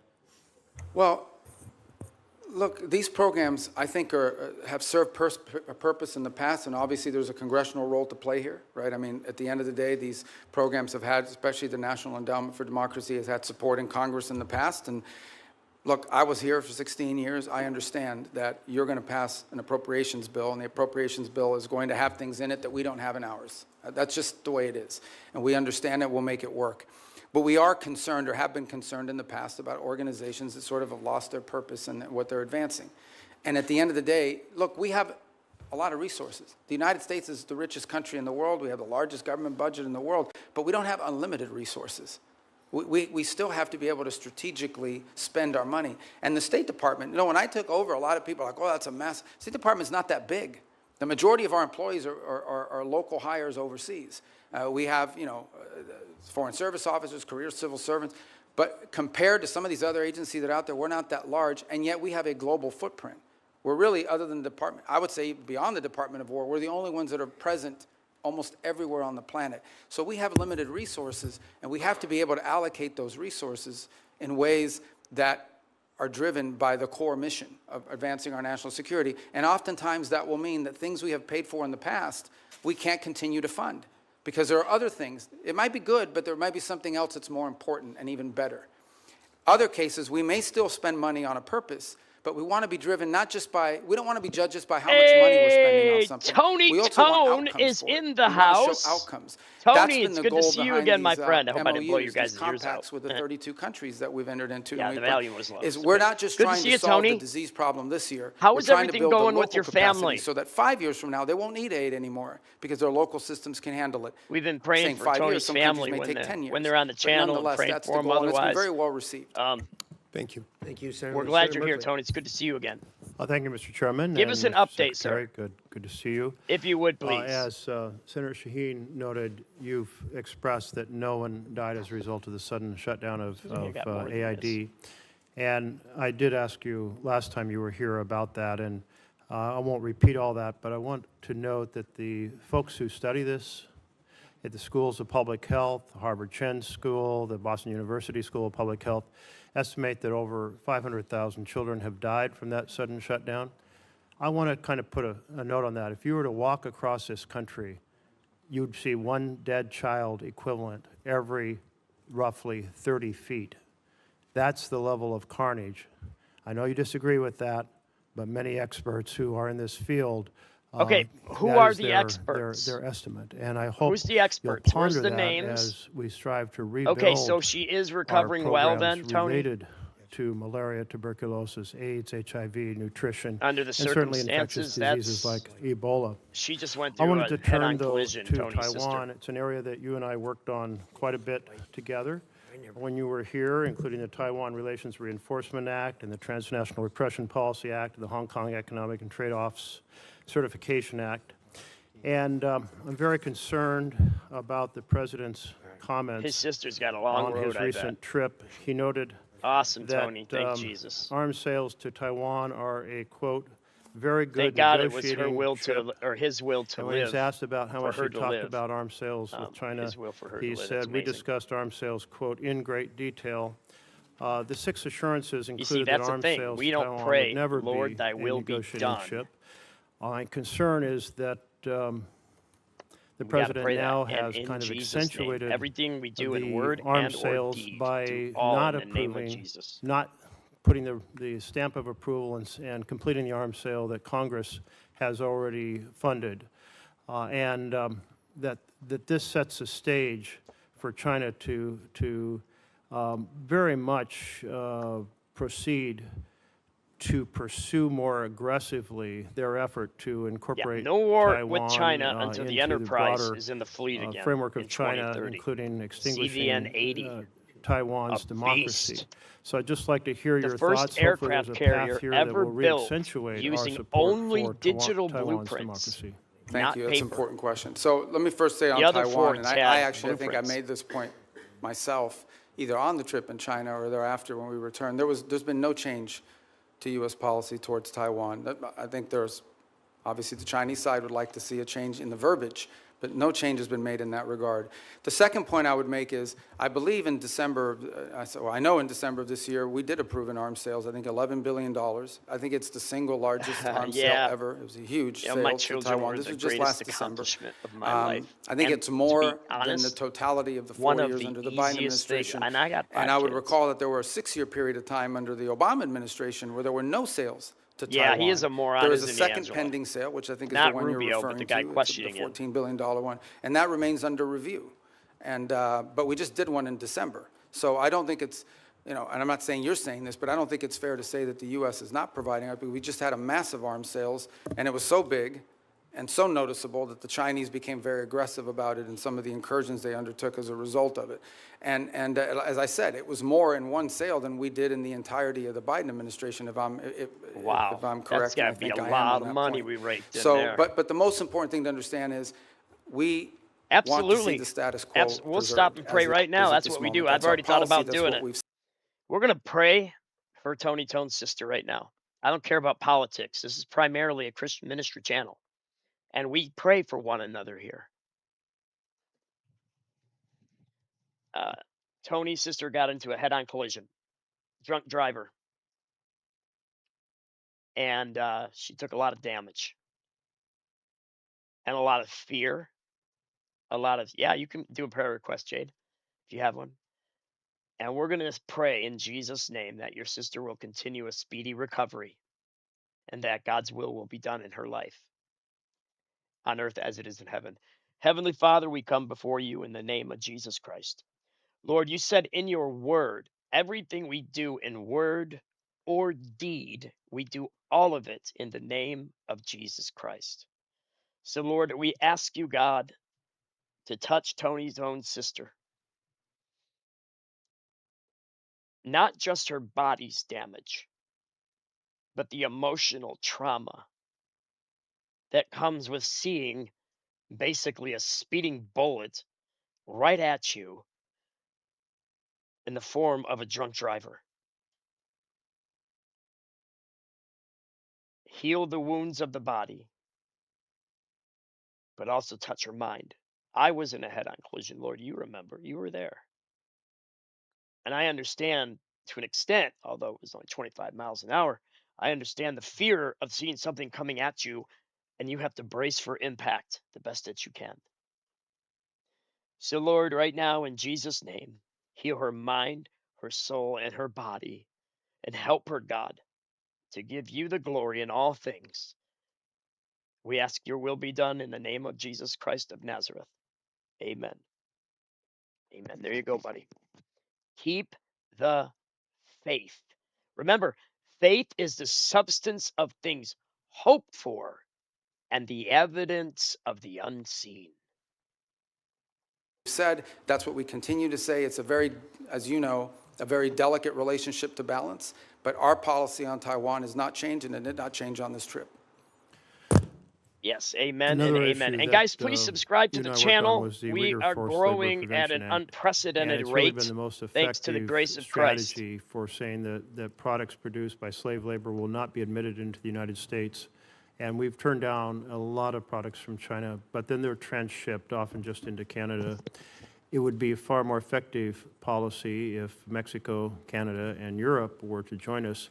Is that an objective you can pursue in your role? It is, and as you said, it's an enforcement challenge. I think the initial enforcement was easier because it was more straightforward. I think the transshipment issue makes it harder because it requires more paperwork, more due diligence, and frankly, in many cases, some of it is obscured. But I want to make this point. There's clearly a humanitarian aspect to it. There's clearly a humane aspect to forced labor, which is horrifying. Separate but related, there's an economic aspect to it. It is also, unfair competition for our companies to have to compete against someone who has free labor, basically compelled and forced labor. So we've made the argument on two fronts. Not just is this immoral, but it is and horrific, but it's also an enormous economic disadvantage, not just for us, but for companies all over the world. As you can imagine, depending on the country, some are more willing to lean in on these issues than others.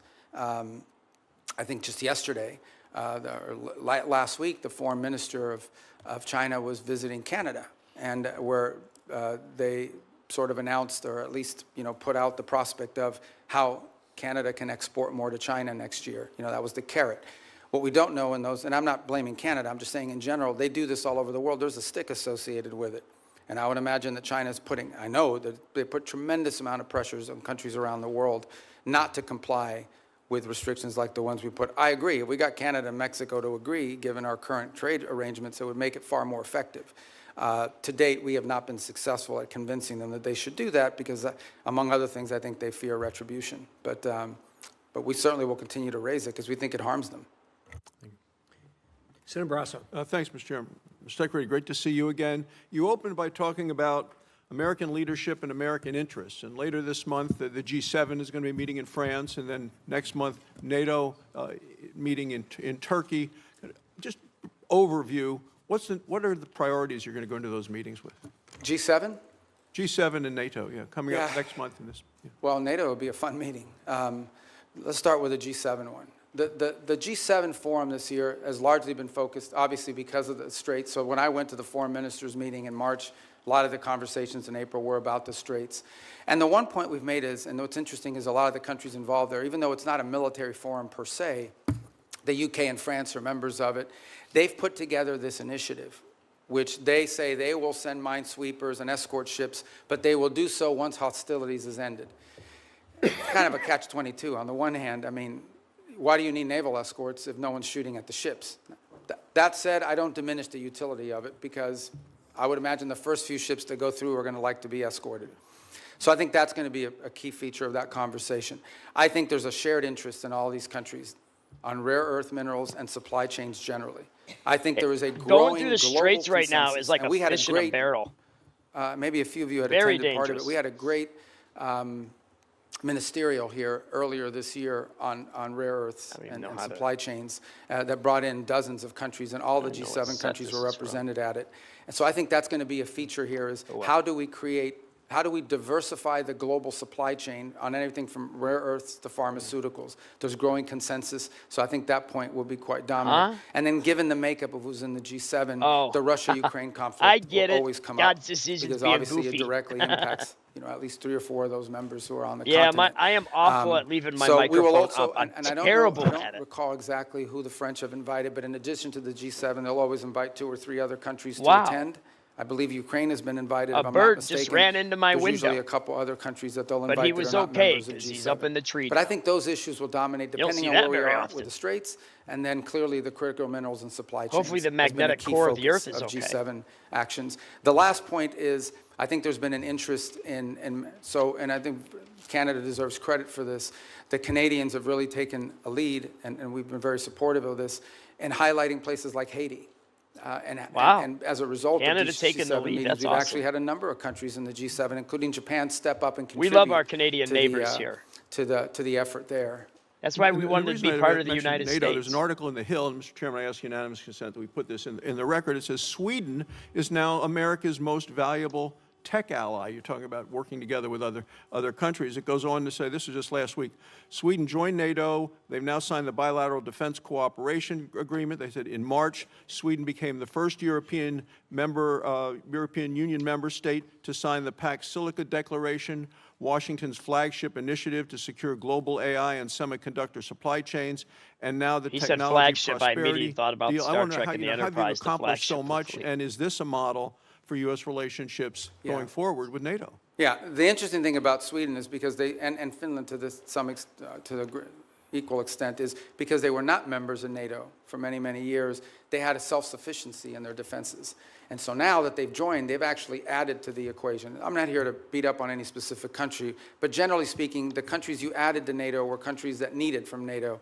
Sweden and Finland have actually contributed because they brought their own defense industry, their own advanced technologies. So they've been a great partner. They've been an extraordinary partner. We were just there because we had the NATO foreign ministers meeting in Sweden, and it was phenomenal. And I think that Sweden is a great ally and a country that we're continuing to find a lot of synergy and cooperation with, especially on the field of technology, but also on defense. I mean, they have their own defense industrial base, which is an impressive You'd be defense foolish not to industrial ally base. with I wish the every United country in States. NATO You really had what would they be. have, but I understand why Sweden Spain has is making a mistake. The, Italy is making a travels, mistake. A number of members France, have done Germany, in they're all bipartisan making ways. We mistakes found when it out comes as we go to around this. Europe that most countries will say they've been too dependent on the United States for military, too dependent on Russia for energy, and too dependent on China for materials. This administration has really made these nations step up to do what they need to do in terms of putting the money forward in defense. So I want to know what the next concrete steps we can do in terms of making some of the pledges of moving from 2% to 5%, making sure that they deploy the military capabilities. Yeah, well, I mean, look, some countries are on track to do that, others are not. Let me just speak about it in general terms. There's a real challenge. On the one hand, they've made these pledges that they're going to increase their defense spending and their defense capability. It actually has to be on defense. That's the first thing. You can't say that pensions Saying it, doing for it's two former different soldiers things, and you know what I'm sailors saying? is part of your 5% or your 3.5.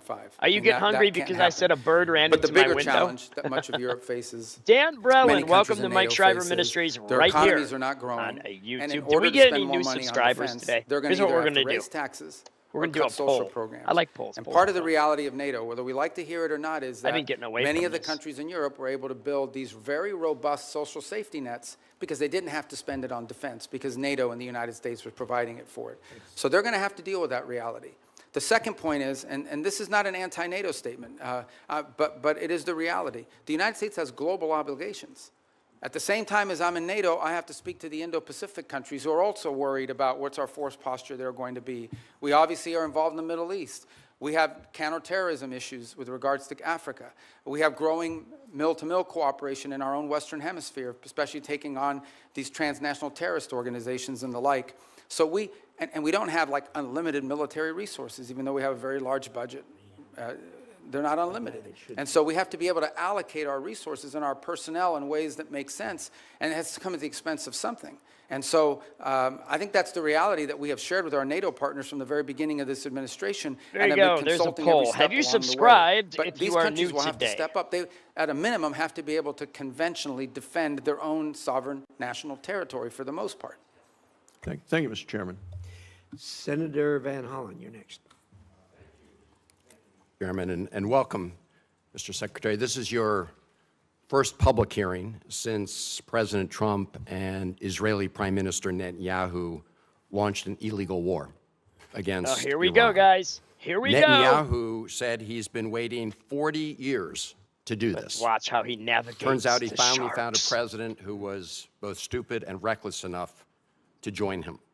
The war has killed 14 American service members, wounded hundreds more, and killed thousands of civilians. It's driving up the Unfortunately, price but that's of the gas, nature of war. food, and much more.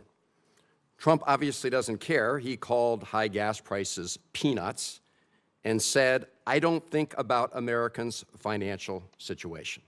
That's from the President of the United States. And all for what? The President told us 91 days ago that we had, quote, won the war in Iran. Last year, he told the country, Iran's key enrichment facilities have been completely and totally obliterated. You see, it's all about that getting false? Trump. Let's How face can you it, Mr. Secretary, believe the Trump or foreign even policy agree has with anything a become liberal a says? dumpster fire. This is the same president who's more interested in flattering Vladimir Putin than in protecting Ukrainian sovereignty. The president who lifted restrictions on the transfer of sophisticated U.S. chips to China, but came China? back from his trip there with nothing but ballroom envy. He tweeted about that the other day. This is the president who brought on Elon Musk to take a chainsaw to AID, which has enabled the current Ebola And outbreak goodbye in the to it. DRC. We've also witnessed corrupt crypto deals with the UAE royal family that have enriched the Trump family at the expense of our national security. We've seen an administration engage in extrajudicial killings in the Caribbean, hijack Venezuelan oil, threaten to invade Greenland, and We have weaken sanctions the on that NATO oil, so no wonder alliance. we did. Here at home, a Reagan-appointed judge said that you and former Secretary Noem abused your powers when you locked up and still seek to deport students for protesting the destruction of Gaza. The Reagan-appointed judge said you did that, quote, primarily on account of their First Amendment-protected political speech. Speaking of Gaza, the so-called Board of Peace seems to have run around. Meanwhile, while Senator Rubio once proclaimed that the U.S. Judy, must, we appreciate quote, you. work to ensure that refugees who flee Don war, Postal, torture, 1995. and persecution Oh, that's the are year I got provided married. safe environments to live So I'm and not thrive married. in. Now, as Secretary of State in this administration, you have capped refugees at a record low of 17,500, and white South Africans, Afrikaners, have comprised roughly 99% of those slots, Mr. Secretary. A race-based refugee system. At the same time, the president's preventing Cuban political refugees from entering the United States, even as you've imposed a near oil blockade on that repressive regime. The stated goal is to change the government there, but the only real change is humanitarian crisis inflicted on millions of people, not members of the regime. And in that regard, Mr. Secretary, I have a question for you regarding the designation When of you Cuba attack Iran, as a state sponsor of you're terrorism. On attacking very the first regime, you week, stupid at least, of idiots. this administration, you reinstated, the administration reinstated that. But the And in a Ayatollahs don't recent care. Their January leadership don't care. 26 They just EO, don't care. you made Subscribe. statements suggesting Charlie, it connections means to to subscribe. Hezbollah and Hamas. The Have you hit that previous subscribe administration button? did a thorough review with the intelligence Welcome community in, by the way. How you and doing, concluded Charlene? that there was no evidence I got a sister that named Cuba was Darlene. engaged in ongoing state sponsor of terrorism. Did you find new evidence to support that conclusion? Well, first of all, let me just say that's your question, but you made this long statement of which I disagree with most of it. We won't have time to address every point that you made. So let's stick to Cuba specific, because that's the question that you asked. Cuba has sponsored terrorism, and it's been supported groups. For example, virtually every left-wing, radical, violent terrorist group in the Western Hemisphere has at some point relied on support from Cuba. The ELN, the FARC dissidents, including them, have been involved there. We also know, for example, that Cuba continues to host a pretty substantial collection, intelligence sites on behalf of the Chinese and the Russians. But you look at the region and you look at all of these leftist, Marxist, terrorist organizations, all of them, in many cases, Mr. got their Secretary, seed money if I from can the move on. Cubans. I noticed you did not answer my question, because my question specifically related to whether there was new evidence to support that conclusion. I can just tell you. Why would I need new evidence? Because you're claiming that they're a state-sponsored terrorism, suggesting they're ongoingly involved in that. My final Oh, question to you, jaded Mr. Secretary, American. relates to the Smack. El Yes. Asca Mosque complex. There have been She says reports that the it United wasn't States is working with race-based Israel when the to take Dems away brought the in Kingdom of Jordan's Somalians and custodianship over the Haitians El and Asca everything else Mosque on the complex planet. in East Jerusalem. Yeah, Can I'm you glad you're here, confirm Charlene. I'm glad you checked it today out. that there's Thank you no for I'm that. not even aware of those reports. There are I reports, do so I not was hoping support you could Order Is that like a media 66. report, Oh, he's all right. There have been several That media one's okay. reports. That's a Star Well, Wars you know the reference. media is always accurate. No, they're not, and that's why I'm getting. Yeah, no, I've never even So heard if that. That's you the think first that's- time I even hear anybody discuss that. All right, well, I'm glad to hear that, Mr. But we wait, have a whoops. great relationship with Jordan. Okay, you know, good, we're he's very still here. helpful. So Yeah. I've just never heard that before. You should. I don't know what article you're referring to. Just give it to me. I'll look at it. I'm happy to. Is it a credible website? I do I'm not glad support to- Order I'm glad to hear 66. you The say, Mr. Jedi Secretary, were there's wiped no out truth. because I've of never Order heard that 66. discussed by Thank you. anybody. Happy Pride Day. Get out of here. No. Not on a You're Christian up channel. next. Oops, I'm And you sorry. can't call Senator yourself a Gaines was here Christian earlier. if you're supporting that. There's just no Senator way. Gaines. It's not Chairman, possible. thank you. Ranking Member Yeah, Shaheen, get good to them see you out as of well. here. One of the underreported successes for your diplomacy and this administration Get 'em out. is I don't what's want 'em in here. happened to the peace agreement, a landmark agreement between Armenia and Azerbaijan. I know They're obviously not Secretary, willing to you just repent were in the or region most change. recently. A major step forward for a region I'm not bringing that long spirit in beset here by if they conflict. still Nearly support 40 it. years of a hot war. And through your leadership and President Trump's leadership, you've brought true peace to an area of the world sandwiched in Different between if people Russia want to change their and life Iran. for God. It's It completely was creative different. thinking But that they led to don't the establishment when they start saying of the garbage Trump like route for Happy international Pride Day. peace and Shut up. prosperity as a solution You to mock some of the the stickier Lord. issues in that negotiation. The program But if you wanna promises go to be hell, a that's up to boon, you, not but you only can for Armenia avoid it. and Azerbaijan, but also But they say a many homosexual neighboring spirit countries. is As one of the Brzezinski once hardest said, talking on the Global demonic Chessboard, his spirits to book, break. that It's hard, Central very, Asia very hard. is the wine bottle. Oh, that's good. He's and gay. I had a Azerbaijan's best the friend that was cork. gay in high You school. Uncork Very the gay. wine bottle, suddenly you've got oil And he gas understood and critical minerals my flowing pain if back I ever towards the broke up with a west, girl when I was instead to hurting. Russia, And he was one of the to best friends I ever China, had. and to Iran. In fact, I invited him Mr. to my Secretary, birthday can party you in tell us a 7th little grade bit about how with you the plan to basketball team. implement the TRIP framework agreements? felt bad for him. I and did. deliver He major didn't have many economic friends. benefit to both the United States And thank you for your subs, in yes. a very historically troubled region. Yeah, I got no problem Thanks. with gay people Actually, personally. as you said, I was there But keep that garbage out of my last week. Or schools. was it Tuesday, maybe? We signed the TRIP agreement. Leave the between kids the US alone. and Adults, and be as Armenia, gay and as you this is- want. You described it as a corridor. That's which between you and I God. know it's the anchor of a peace agreement with You'll have to Armenia answer and for it, Azerbaijan, and that's but- critical. But it's much more than just the anchor of a peace agreement. It really has the opportunity to revolutionize Armenia's And I'm gonna strategic preach the location truth and in the become word. a I can central care less hub what for they say. trade in the region. I'm trying it to help solves people. the issue of access that Azerbaijan cared about, and it was an irritant in their relationship. But No, it does much more than I that. disagree, It has the ability Charlene. to transform No. the Armenian economy No, in how- a very powerful way. let me Here's pause the other this. thing that it's done.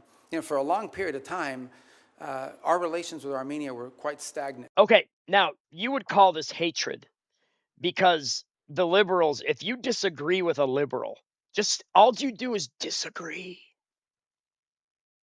If you just disagree, they consider that hate speech because you simply disagree with their lifestyle.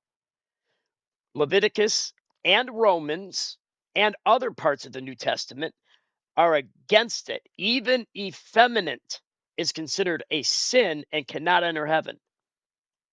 I didn't write the book, but I am the messenger, at least one of millions, maybe even billions. Keep the drag queens out of preschools and kindergartens and K through 12 in general. What you do behind your closed doors is between you and Christ. If you want to destroy yourselves spiritually, fine. I can't stop you. I would rather you didn't. I'm trying to pull you from the fire because one day we all will die. We're dead already. It's a matter of time and how. And if you've lived your life for Christ, if you've been born again, Acts 2:38, the born again experience. I have gay subscribers to my channel, but they understand me. I teach against it, and yet they still stay in here.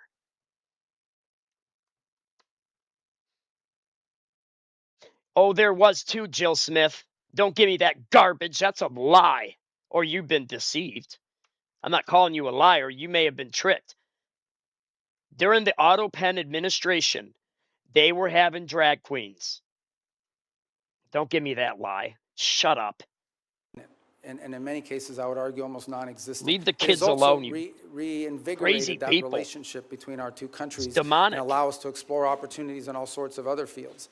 So we're involved in that very heavily now. We just literally just signed the agreement, and it will allow us to drive and hopefully incentivize U.S. private sector investment in this corridor to the benefit of American companies and American interests, but also to the benefit of Armenia, Azerbaijan, and other regional countries. I would also argue, by the way, and just to point out, and I don't mean this again, I think this is pretty well understood in the open source reporting, the Russians are less than happy about our engagement there. I think there's evidence that they would like the current president to lose his election as a result of this growing relationship with the United States. To be clear, we're not there to infringe on Armenian sovereignty. We're not asking them not to be friends with other countries. We just want to be able to have a relationship with them that's built not just on peace. Peace is important, but that's just the beginning. It's the economic opportunities that it provides.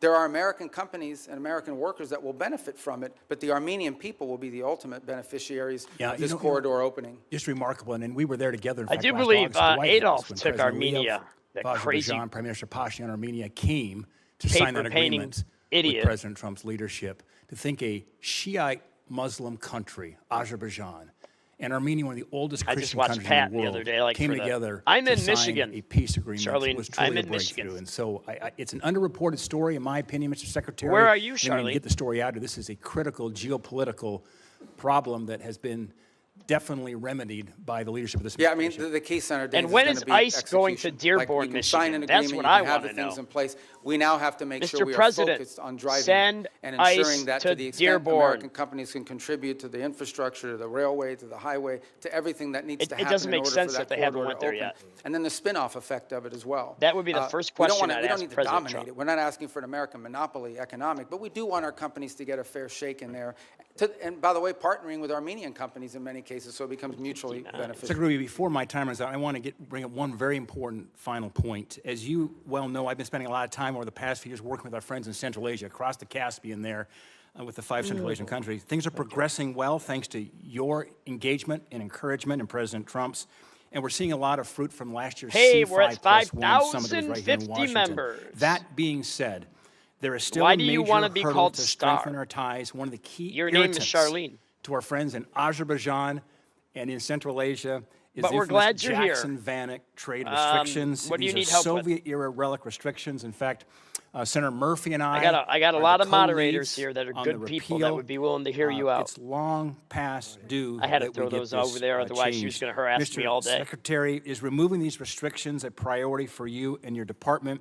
and would removing them have a significant impact on our relations with Central Asia? Yeah, it's a detriment. We'd like to see it removed, and I think you should talk to the chairman and the ranking Love you. member about putting it on the agenda with you guys. They're right there. You Yep, can tell I them. got it. It's finance. Oh, it's finance. You finance don't have committee. jurisdiction over that? It is. You're very responsible, Jenna. You definitely are Finance. growing up. Well, that's good. That's what I do too. It's I not my have job. raised It's you not well. yours. And our encouragement from our friends the over in the time you House were will be helpful. We'll 14 work with you on months that, old. Mr. Secretary. You should get it Thank you. passed. I mean, Thank you. look, We it need would to be get very done. helpful. Yeah, it would be. Thank you. Absolutely.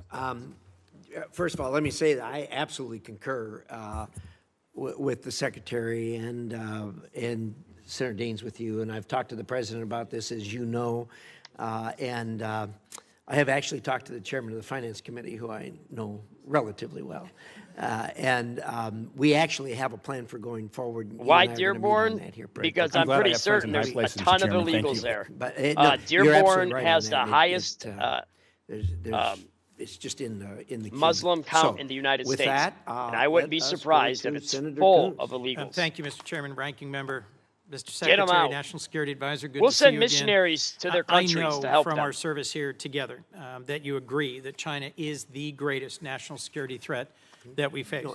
And one of the key reasons is their repeated threats to take control of Taiwan by force if necessary. And Taiwan, as we both know, is not just some faraway island. It produces 90% of the semiconductor chips critical to everything from F-35s to iPhones. And its geography makes it indispensable, both to global commerce and military power. Do you agree with that? Taiwan? Yeah, it's not just strategically important in terms of where it's located. It also is the message that it sends to the world if something were to happen to it. Agreed. That's why for decades, really with leadership from the Senate in a bipartisan way, we've provided arms to deter the PRC's potential military aggression. In fact, you introduced the Taiwan Peace Through Strength Act of 2023. You had a In doctor January, write in your Congress medical file that you pre-approved voted. a Are you $14 billion serious? arms package for Taiwan. It's been 6 months. We haven't received Wow. a notification. Have you advised I don't President think Trump to that's, proceed with this? Yeah, it's under, but I legally don't know if you right. were here a moment ago when I discussed, we just not did even- 11 it's not even billion in ethical based December, upon which was, I think, standards the of largest medicine. sale Has in nothing to do history. with your Certainly, health I think it was unless you more have than the accumulative amount under TDS, the Biden administration. which is a real thing. And I recall during 6 years of the Obama administration, there was zero gone to Taiwan. So some way you would argue that we're trying to make up So ground. why hold off on it now? Well, so the other 14 is being reviewed. It's under review. It hasn't been, I think it's been noticed, but it hasn't been reviewed. I mean, it hasn't been approved yet. So It's here's under my review under the concern. White House. Mr. But Secretary, my concern is that President Trump has said publicly that arms sales to Taipei are a great negotiating chip with China.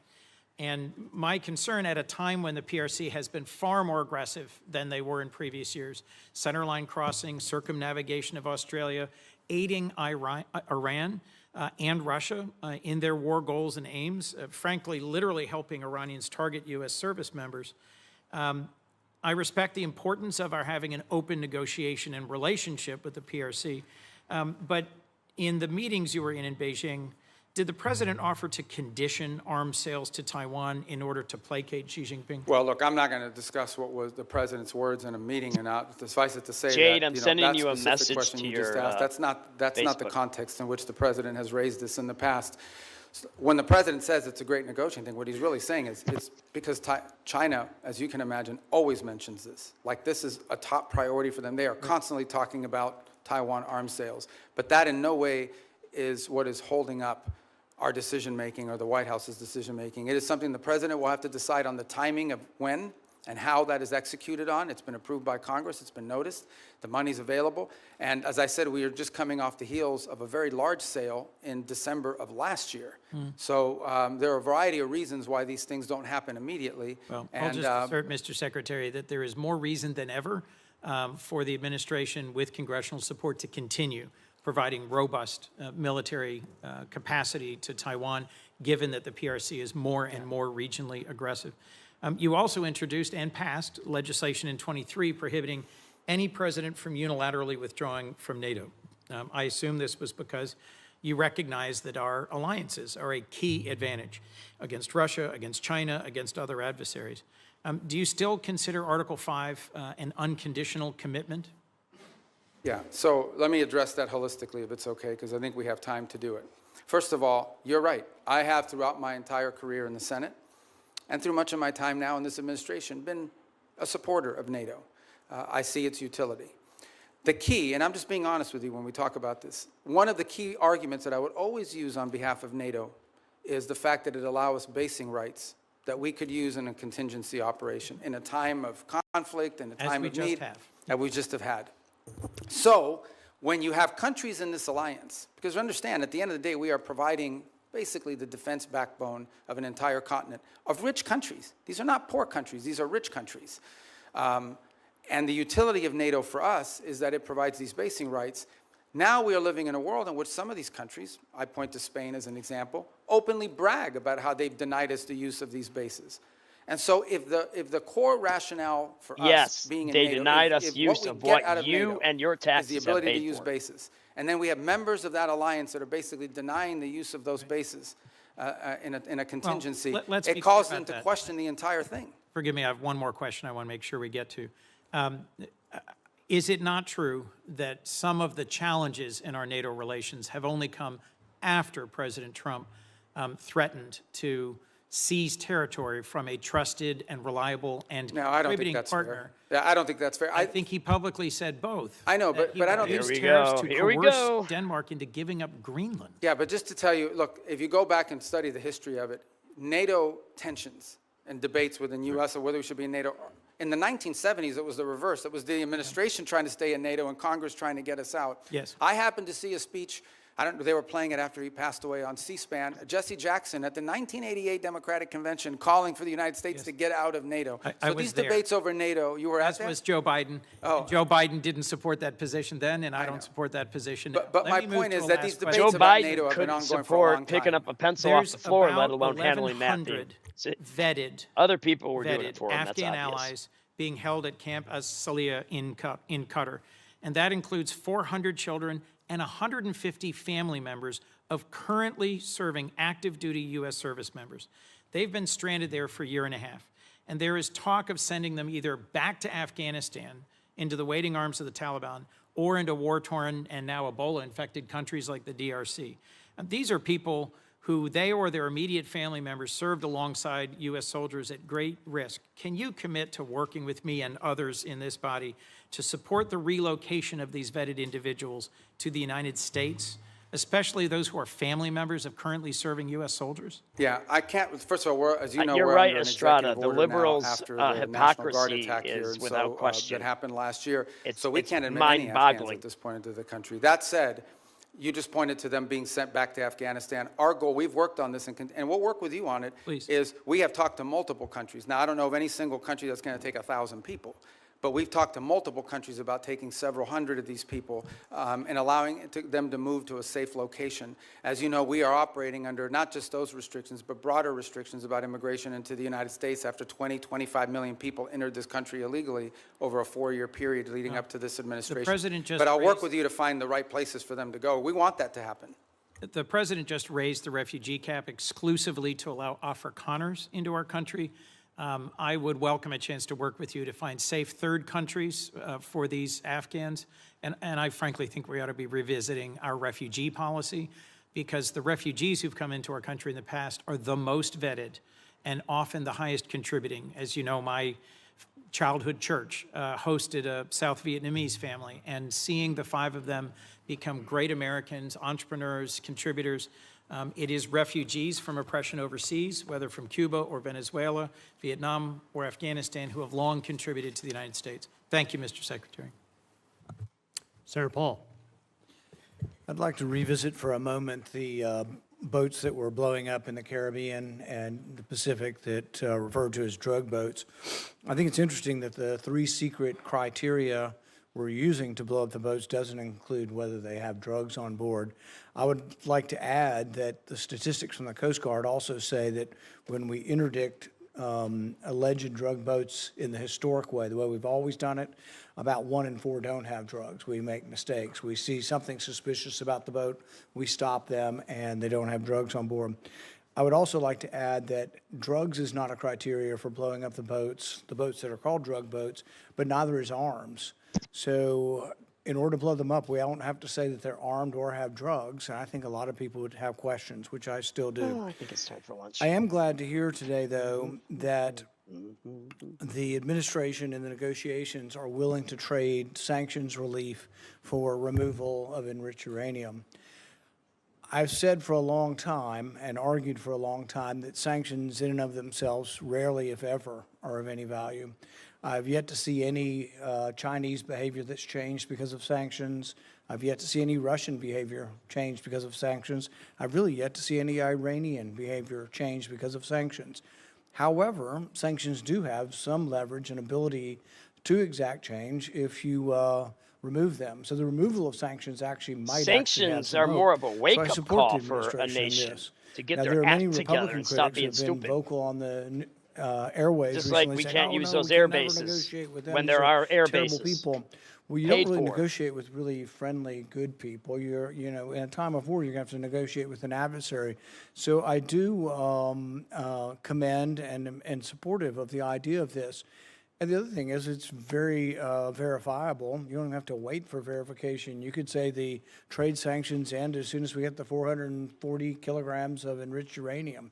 Now, it has to be dug, I guess, some of it from under a mountain of rubble, but at the same time be very verifiable. But what I would argue and what I would advise is that you really, why not offer everything? Offer all of the relief of virtually all of the sanctions if you get it. Now, you can wait if that's what you want, is the enriched uranium out and a promise. Now, the rabid hawks will argue, well, we're not going to negotiate with terrorists. We're not going to negotiate with bad people. I used to then they'll think this continue guy to was have all enriched right. uranium, I'm they'll just not continue much to for him enrich anymore. uranium. So I do think that He's a rhino.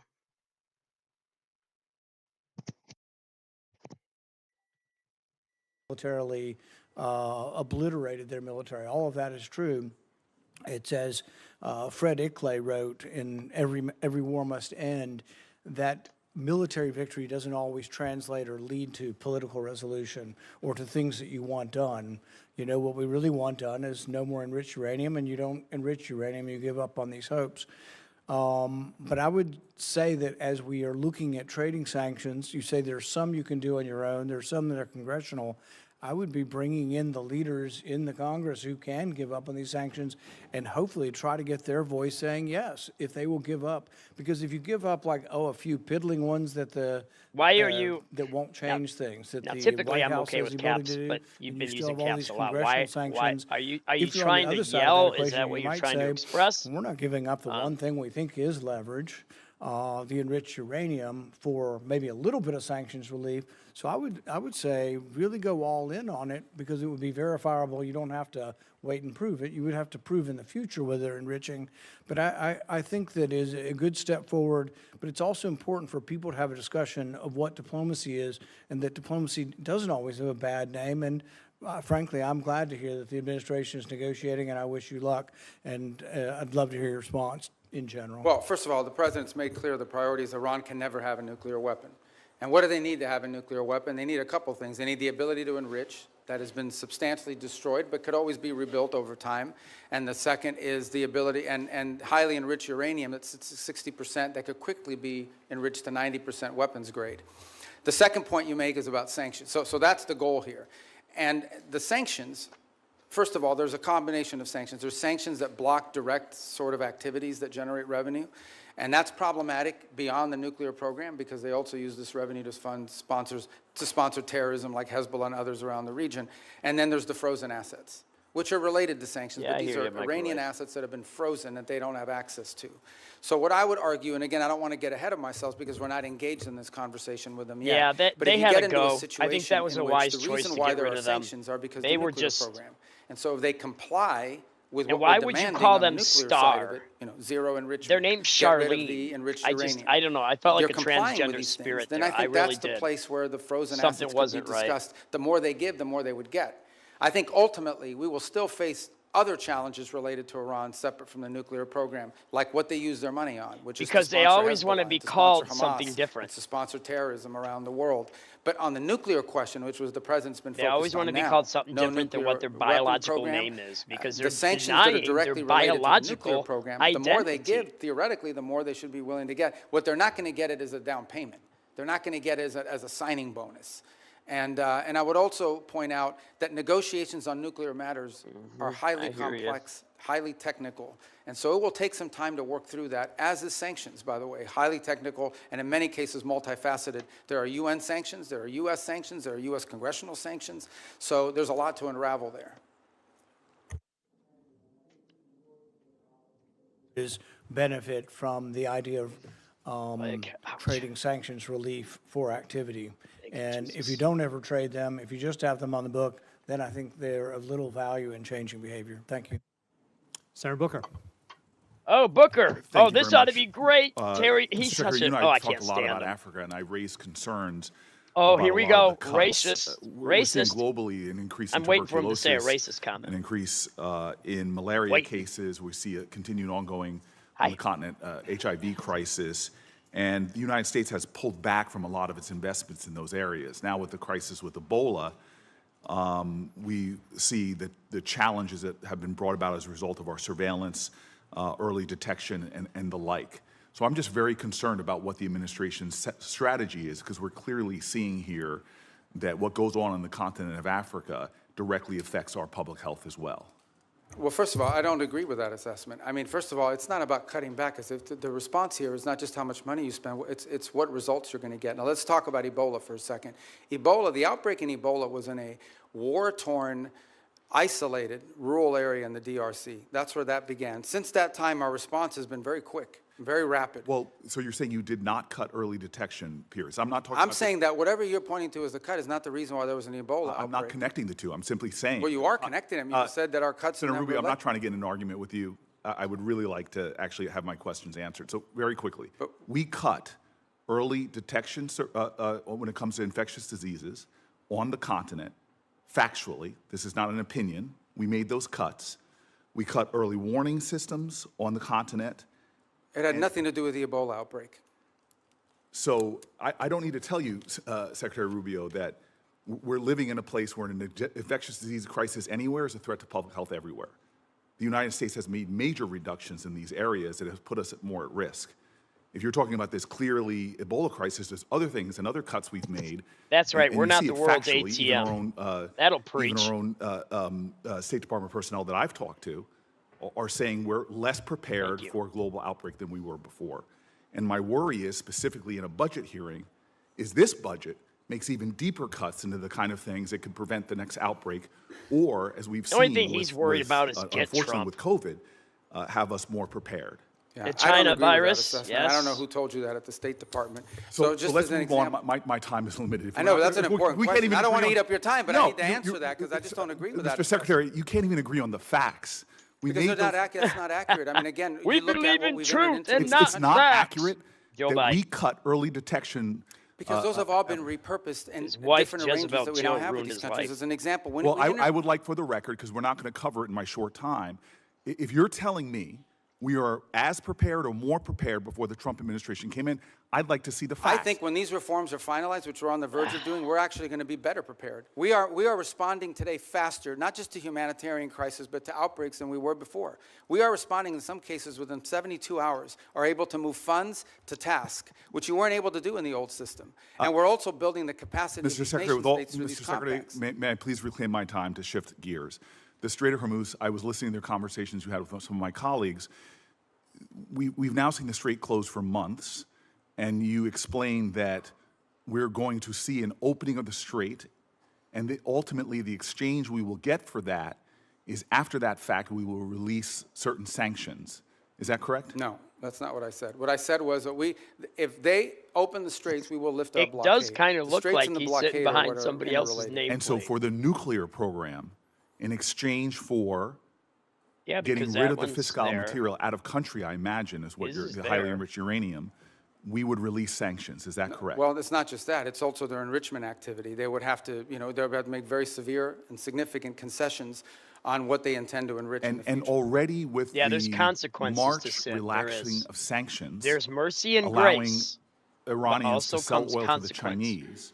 Estimates have been between $10 and $50 billion. If you go around banging they got everything from with that two relaxing legs of without sanctions. protection, you're just How much asking for an money STD. might we see in a deal in our relaxings of sanctions in order I'll to just get rid of speak the highly plainly. enriched I don't uranium care. and stop their I'll tell you the enrichment. truth. Well, let me not just what tell you wanna on hear. that portion. The sanctions that were released on Iran were boats on the water.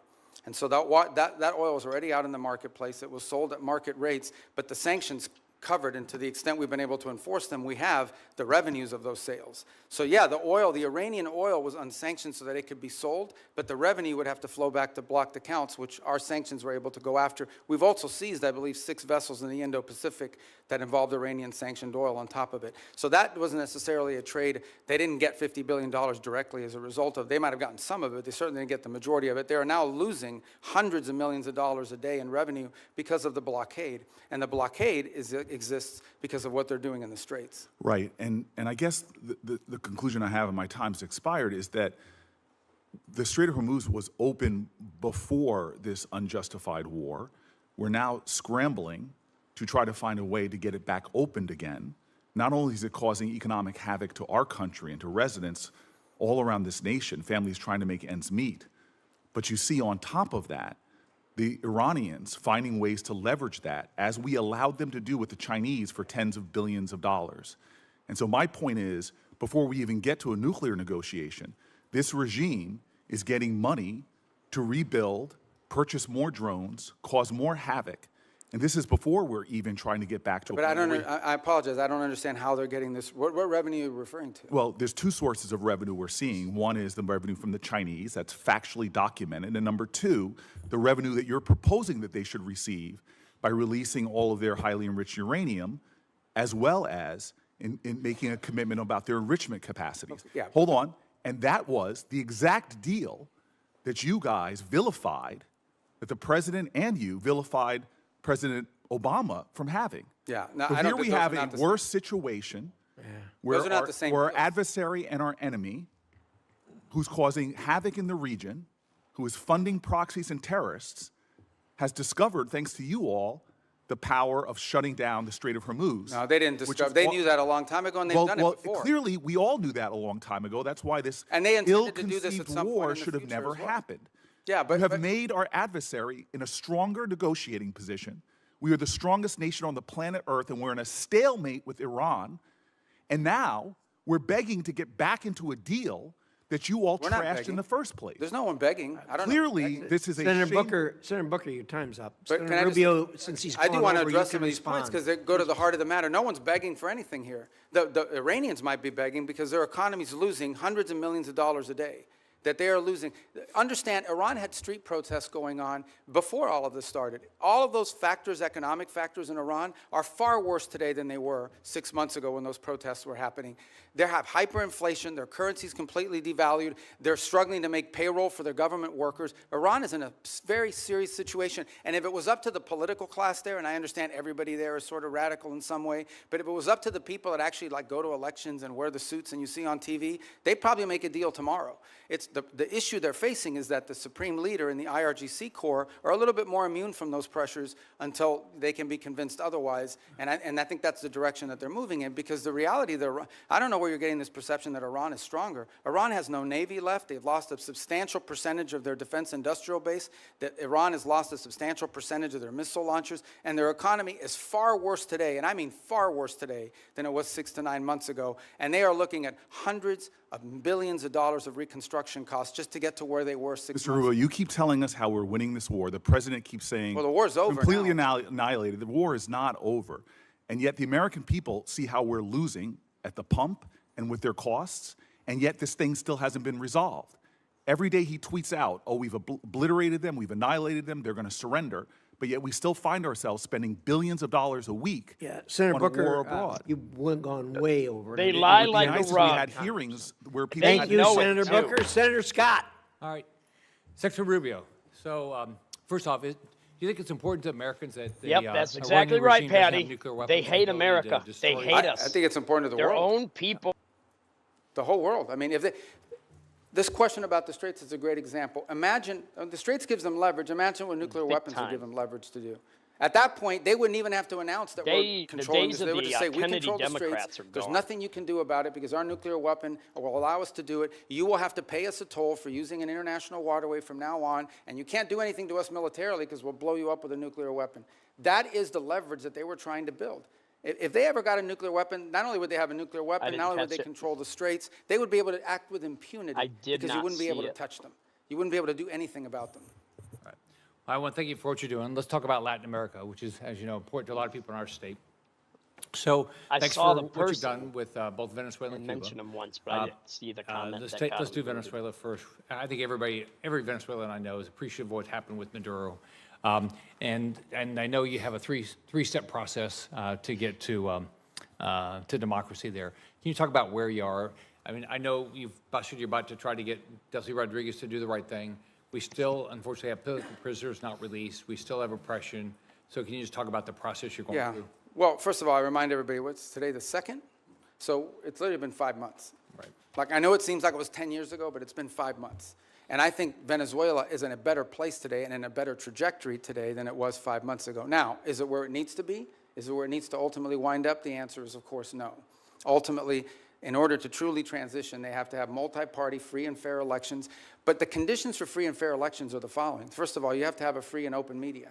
And while you've seen independent journalists are now, for the first time, activated again, that has to exist. Political parties have to be given the space and time to organize.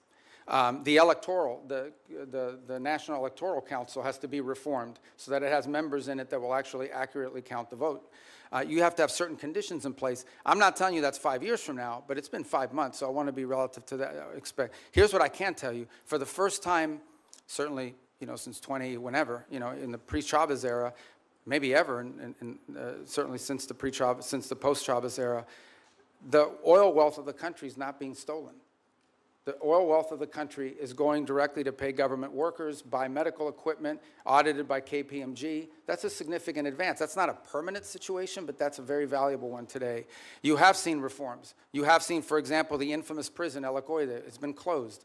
You still have about 400 and something, what we determined to believe to be political prisoners, but you've had many others that have been released, including many high-profile ones. Oh, I You've had seen a somebody reform, a yesterday systemic reform in or the day individuals before involved in their that government. said, I'm going to report replaced the by new channel. people. Well, Some go we don't ahead, know you well, hack. others we know a little bit about, I don't but care. certainly better than the people whose place they took before. Nothing in You've here's seen a been level said of that's not cooperation true. on a couple of topics that I actually can't even discuss in a setting like this, but be more than happy At least with to me. talk to you about in any my of you about in moderators the are the best appropriate out setting. there, so I think that's been a positive. trust them. By the way, you've seen the retrieval. The United States, with the full cooperation of the Venezuelans, went in and retrieved highly enriched uranium. They had highly enriched uranium in their country because of an old reactor program, not because of nuclear weapons or anything, and they wanted it out of their country. And we were able to go in and actually retrieve it along with the UK mission that went in with us and get it. We have a functioning embassy. And we have direct flights for the first time. Venezuelans are now able to go back, not just visit relatives, but the begin to Islamic engage in the government economic of life of the Great country. Britain allowed us All of that to, is to say, work it's been with them 5 to get months. that? There is a lot more to go. 'Cause This is Islam's not pretty much the taken direction we Europe. want Venezuela to be. But what I will Including, say is that UK. the Venezuela that's there now, under the interim authorities, does not pose the threat to the United States that it posed 5 months ago. That's right. We love when our it was an presidents. open base of operation for Iranian operatives. You know what for it is, Cuban Patty? intelligence, and for others They who used it support as a base of operation against the DEI, national interests. wokeism, But we have a lot of pro-illegal work to do. We are immigration, nowhere near where we want to pro-abortion, get to there. and the can you give the LGBTQ. same If you thing don't about Cuba? agree with one of those I mean, five Cuba's a very criteria, different, I mean, I think then the they don't misnomer consider about you an Cuba, American or the citizen. misunderstanding about Cuba, Cuba's actually not controlled by the that government. much is obvious. Cuba's controlled by a military holding company named GAESA. And GAESA virtually owns anything, they own the tourist sector, they own mining, they own the gas stations, they own everything. They generate about 70% of Cuba's GDP is under the control of this military company. And they're sitting on between $14 and $17 billion in assets. So you have people literally starving, people literally like power grid that hasn't been maintained in 10 years, and yet you have this holding military company sitting on these assets. And by the way, not a penny of the money in the military holding company translates over to the public treasury. So the fundamental challenge we have here is that Cuba needs to be, in order for it not to continue to be a failed state, which poses a threat to the United States, they need systemic and serious reform. They need to have economic reforms, and the question is, can they possibly reform, given the people who are currently in charge, both of GAESA and of their government? And I think the answer is they can. I really don't believe this system is capable of reform. unless new people take over or a new mindset takes hold. Now, we've engaged in conversations with them. We've offered them what I think needs to happen in order for their economy to recover. And that's the last point I would make, is I think somebody raised this issue of a oil blockade. Cuba was having blackouts well before January 3rd of this year. They were having blackouts for years. And they were having blackouts for two reasons. Number one, no one will give you free oil except Maduro. That's what's changed here. What's changed here is they're no longer getting free oil from Venezuela. And number two, the main reason why they have energy blackouts is because they didn't invest a single dollar back into their plants, back into improving their plants. And they could have bought this equipment from any company in the world, but they didn't invest in it. Instead, they invested it to build tourist hotels that now sit empty because there's no tourism into Cuba. So Cuba's a little bit more complicated than Venezuela, but it's a mess. Thanks for what you're doing. Thank you, Mr. Chairman. Secretary Rubio, I trust you're familiar with then CENTCOM Commander and future Secretary of Defense Jim Mattis's famous quote about the importance of funding our foreign policy apparatus. In 2013, in response to a question from the now chairman of SASC, General Mattis pointed out that if you don't find, and I quote him, if you don't fund the State Department fully, then I need to buy more ammunition ultimately, end quote. Unfortunately, despite his service in the first Trump administration, the second time around, you seem to have taken the message as a blueprint rather than as a warning. The budget that you're presenting today cuts the State Department by about a third, after you previously tried to enact steep cuts and eliminations last year, many of which were already rebuked by Congress on a bipartisan basis.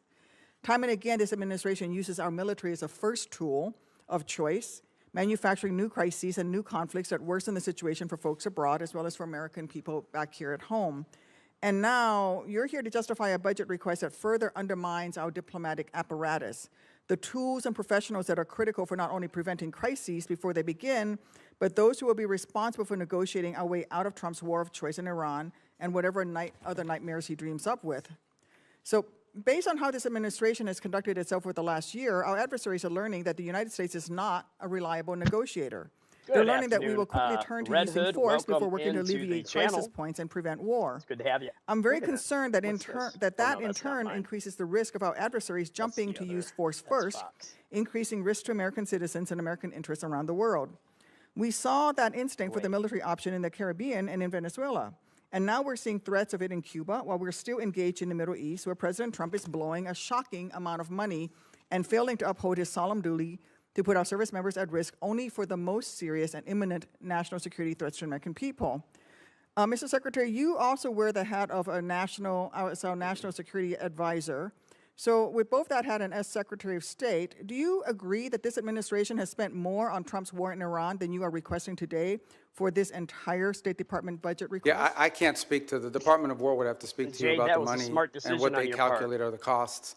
I can't give you an accurate answer on that because that's not the thing that I look at. I would think you would really have don't even understand how a person can call themselves Christian if they support the liberals. Some insight because you are on national security. Well, I've seen the testimony that Secretary Hegseth and others have conducted in front of their oversight committees, but I just can't. I don't want to give you an answer that's not accurate. Christianity. Well, this week, let me put out some numbers that I have. This week, the cost of President Trump's illegal war of choice against Iran are likely to balloon past $35 billion by the rate from DOD's own May calculations and surpass your FY 2027 budget request of $35.1 billion for the State Department and related programs.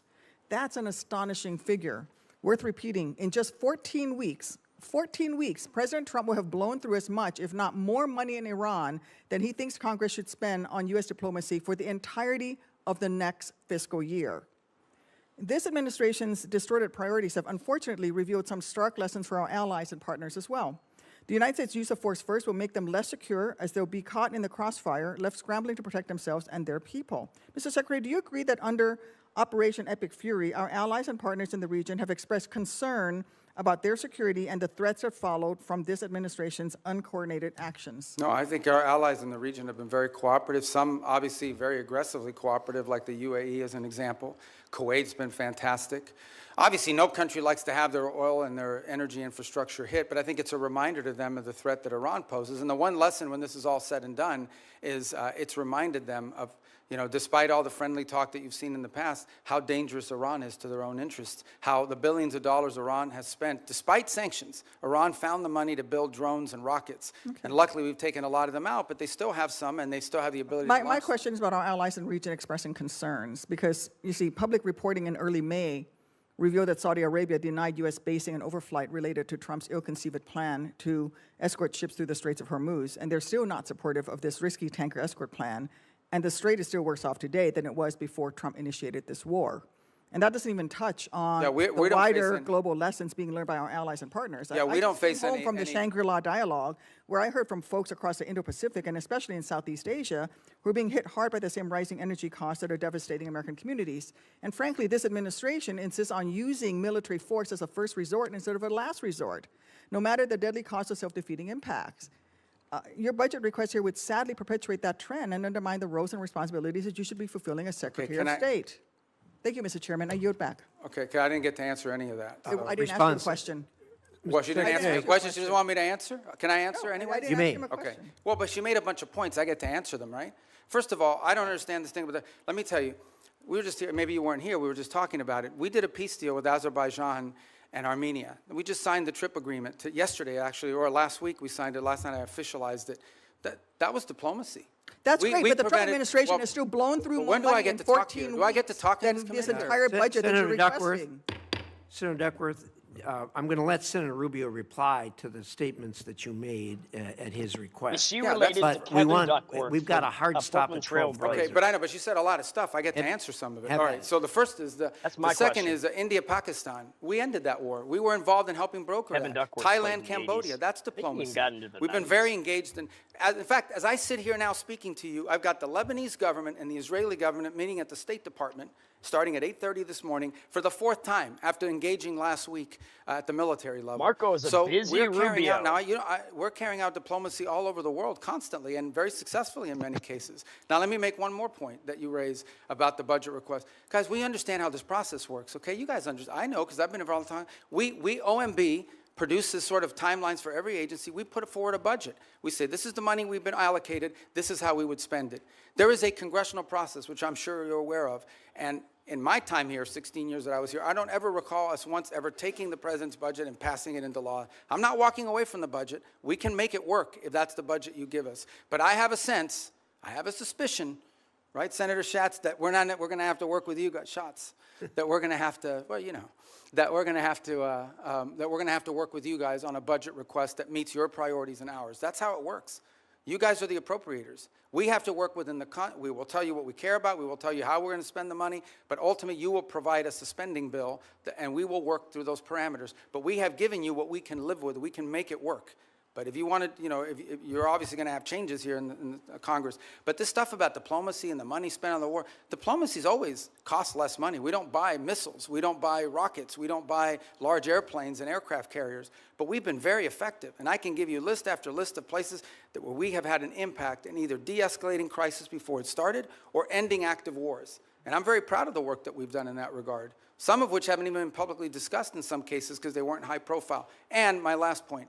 We remain heavily engaged in areas that may be not at the core of our national interests, but nonetheless are related to our national interests. You think about Sudan for a moment and the Quad. This has been a very frustrating situation to put together, but we helped convene a donor conference that got pledges for when that is resolved. I was thinking the same thing, We put a lot Jay. of time and energy in a a situation that right now, My unfortunately, God. has turned into a proxy in the Middle East because of the UAE and the Saudis on opposite No sides offense, of it. ladies, but in she Libya, sounded like a where our work gossiping in Libya woman. now it's still divided, but they, for the first time ever, have a joint budget.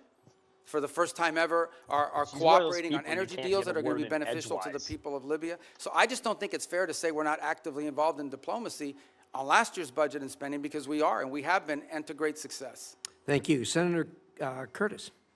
Thank you, Mr. Chairman. Clock setter, thank you for resetting the clock.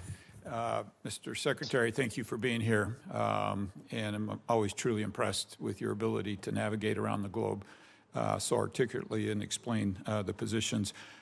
Like you previously, I chair the Western Hemisphere Subcommittee. One of the focuses that I've had is on Taiwan and Taiwan's relationship in the Western Hemisphere. We actually had our first subcommittee hearing on Taiwan's allies in the Western Hemisphere. And as you well know, Honduras switched diplomatic recognition away from Taiwan in 2023 in exchange for a lot of promises from China. No surprise, those promises have not been fulfilled. And the current president, during his campaign, talked about returning back to Taiwan and restoring that relationship with Taiwan. In your budget, you have $245 million for the Countering PRC Influence Fund. And I'd like to note Senator Van Hollen and I have a bill that would actually carve off a portion of that specifically for Taiwan and countering the PRC influence there. So I guess my question is, what can the U.S. do potentially with that fund, Countering PRC Influence Fund, for Taiwan, particularly as it relates to Honduras, kickstarting that relationship, developing joint set of economic priorities for Taiwan in the Western Hemisphere, anything else we can use that fund for? Yeah, well, first of all, the reason why these countries switched recognition primarily was because the Chinese would go in and they would say, if you switch recognition, we are going to provide you this loan, this, and in some cases worse than loans. Maybe there was even cases of bribery and things of this nature, but we're going to provide you, a free this and a free that. We're going to build an auditorium for you. We're going to build a bridge. We're going to build a port. And they haven't kept many of those promises. So I think the first thing is to just point to the fact that, switch. Yeah, in many cases, these things are not provided. The other angle of it is if it's loans, they create these debt traps, which is an argument we make all over the world, but particularly in the hemisphere. But the broader goal of this fund is not just simply Taiwan related, although that's the reason why that's an action they took as a result of this leverage that was established on them. Proud of you but for more that. broader, Making in a many step cases, toward the Lord these countries are trying to develop their telecommunications system. And They're that's trying when to you build begin to roads. learn They're more trying to about develop him. whatever it may be. And frankly, the only companies that show up I admire you for are the your Chinese companies. And they wanting show to up serve with the Lord, lower cost, a financing especially in these last mechanism, days. et cetera, et cetera. Now, there's a track record of not completing these projects. There's a track And we record of welcome you into flooding the the channel. country with Chinese workers that come and do the work. Open arms. So Please I think part subscribe of if this you fund haven't. is designed to create That's alternatives only to that, part to of it, give though. these This is a countries Christian ministry channel, alternatives not so much to the political. I have Chinese my new or political other channel foreign starting soon malign influence that might this be weekend. occurring in their country. Part of that is attracting U.S. commercial ventures to do it, but I part haven't of it picked a is specific day, whether it be providing the Friday, resources Saturday, so or these Sunday, countries 'cause we got a can lot go out going and on do on the this channel without this being weekend. subject to or vulnerable to this That's sort why of I'm not leverage tactic live as that's much used right against now. them. Thank you. Let me switch to China for just a minute. Your budget notes the merging of the Foreign Service Institute, where a lot of the state language training takes place, with the Human Resource Bureau, and I'm hoping that can improve the language capacity. But here in the Senate, I've picked up the Uyghur Policy Act, which you led when you were here. Part of the bill that I'm especially supportive of is the provision that's supporting the Uyghur language training for Forest Service officers is not only important but required, and that we have Foreign Service officers in Asia and China that can speak that language. I think it's absolutely vital that our diplomats be able to understand the people in their own language as to the abuses that are going on there. Given your previous experience on this bill and the department's focus Exactly, on Redhead. the If you're looking to get your CCP's sins repression, remitted, do you still support all I this need is your provision, zip and code can you and I'll just find speak you to a how church. important this is? Yeah, well, I think obviously the they'll reach out to Uyghur you, language is not a widespread language around the world, and but it's incredibly valuable. If you want to be in an baptized important in part of the Jesus' world. name, And so I think we want to see a language proficiency. That's did generally they dunk been you a or did they challenge writ sprinkle large you? And what did over they a period say of time. when And they one of the goals of the baptized you? consolidation is to be able That's to my drive question. language school more effectively, more quickly to a Foreign Service fact, we officers just before they're got- deployed. Yes. Obviously, proficiency in certain languages are very difficult. They take longer periods. Some languages are harder to learn than others, especially if the base of the language is, like, just to give an example, it's easy to learn Italian if you speak Spanish. It's much harder to learn Mandarin, and or the Uyghur language for that matter. So, but language is a priority for us. And it's one that, by the way, in our recruitment tools, is one of the things we also look for is whether potential candidates already bring an existing second or third language, which is a huge benefit. Yes, and just very quickly, do you want to clarify, use this opportunity? The president had a tweet about speaking with Hezbollah yesterday. Do you want to clarify for people what happened and anything that you'd like? Well, we received communications via the Lebanese government and the speaker over there on behalf of Hezbollah as early as Sunday about that they would restrain from attacking Israeli territory if Israel did not take new strikes in Beirut. And so it came from Hezbollah, but through allow Lebanese us authorities. to teach you. Well, I think that clarification is important. Thank you for we being want here you today. to I be yield. part of us. Thank you. Senator Rosen.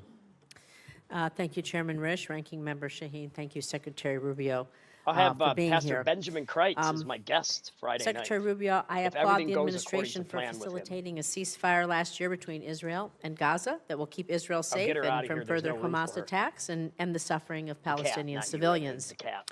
I got But two I have cats serious that love it up questions here, and I got a bunch of about cards up here on the transparency, sorting. about the funding for the so-called Board of Peace in light of recent reporting that suggests donor funds have been deposited into a private J.P. Morgan account with no independent transparency mechanisms in place. As a member of the Board of Peace, Executive Board, and Secretary of State, you should be in a position to provide us with some answers. And you, as a former senator, know our role here, trying to get answers. And my team's been asking for a contact with the Board of Peace for several months just to do our due diligence, but we've received no response. Can you tell me exactly who my team should be reaching out to, please? Well, I can now because the Board of Peace has finally hired some staff. It's going to be a very lean operation. They're working out of the Institute of Peace Building. So for some period of time, they really were not. It was just a very lean operation. Do you have a name for my? I do. I just don't have it on me, but I will get that That's to fine. you. We will- But we- I think they just hired staff like in the last two weeks. We will follow up with you. Thank you. I have a few other questions. Can you tell me how much money is in the World Bank administered Board of Peace Fund? Do you have a? We don't have the answer because there's not U.S. dollars that have flowed. These are donor funds. So can you tell me how much money is in the J.P. Morgan account? Yeah, but again, those are not Who has U.S. the- government accounts. Those are Who has oversight? Well, that's the key here. That ultimately the oversight over the funds of the Board of Peace will be done, and especially when it comes to U.S. dollars, will be done by you in Congress. We have not committed those funds there yet, although we've made a pledge until they've stood up the Board of Peace administratively. Congress will have oversight ability. Thank Well, you. on the U.S. dollars. Of the U.S. dollars. Can the money in the J.P. Morgan account be used to compensate the president or his family or anyone directly? No one's talking connected about with the doing that. president? And you said you just hired some folks and it's going to be lean. About how many full-time personnel do you expect? I think they ultimately want to get up to 15 or 20 full-time. I think they've started at 5, And if so I'm is- not mistaken. is I the- could be wrong, but those are the numbers I recall. So is the $50 million in U.S. taxpayer money that your department wants to give to the Board of Peace, is that going to be used to cover this? But I think that 50 million was reversed. We ended up not doing that as a result of the way it was constructed. The Board of Peace is now built out as an international, non-governmental organization. We will follow up with you on that once you give us a contact after this. Thank you. So Secretary Rubio, during your confirmation and budget hearings last year, you committed to me you would support women and girls programming at the State Department. But under your leadership, you've terminated dozens of awards supporting women and girls. You shuttered the Office of Global Women's Issues, GWE. You fired the entire staff. You said repeatedly that regional bureaus will now be responsible for programs to support women and girls, but my staff has asked every single regional bureau if they have a plan to do this, and not a single bureau can provide me with an answer.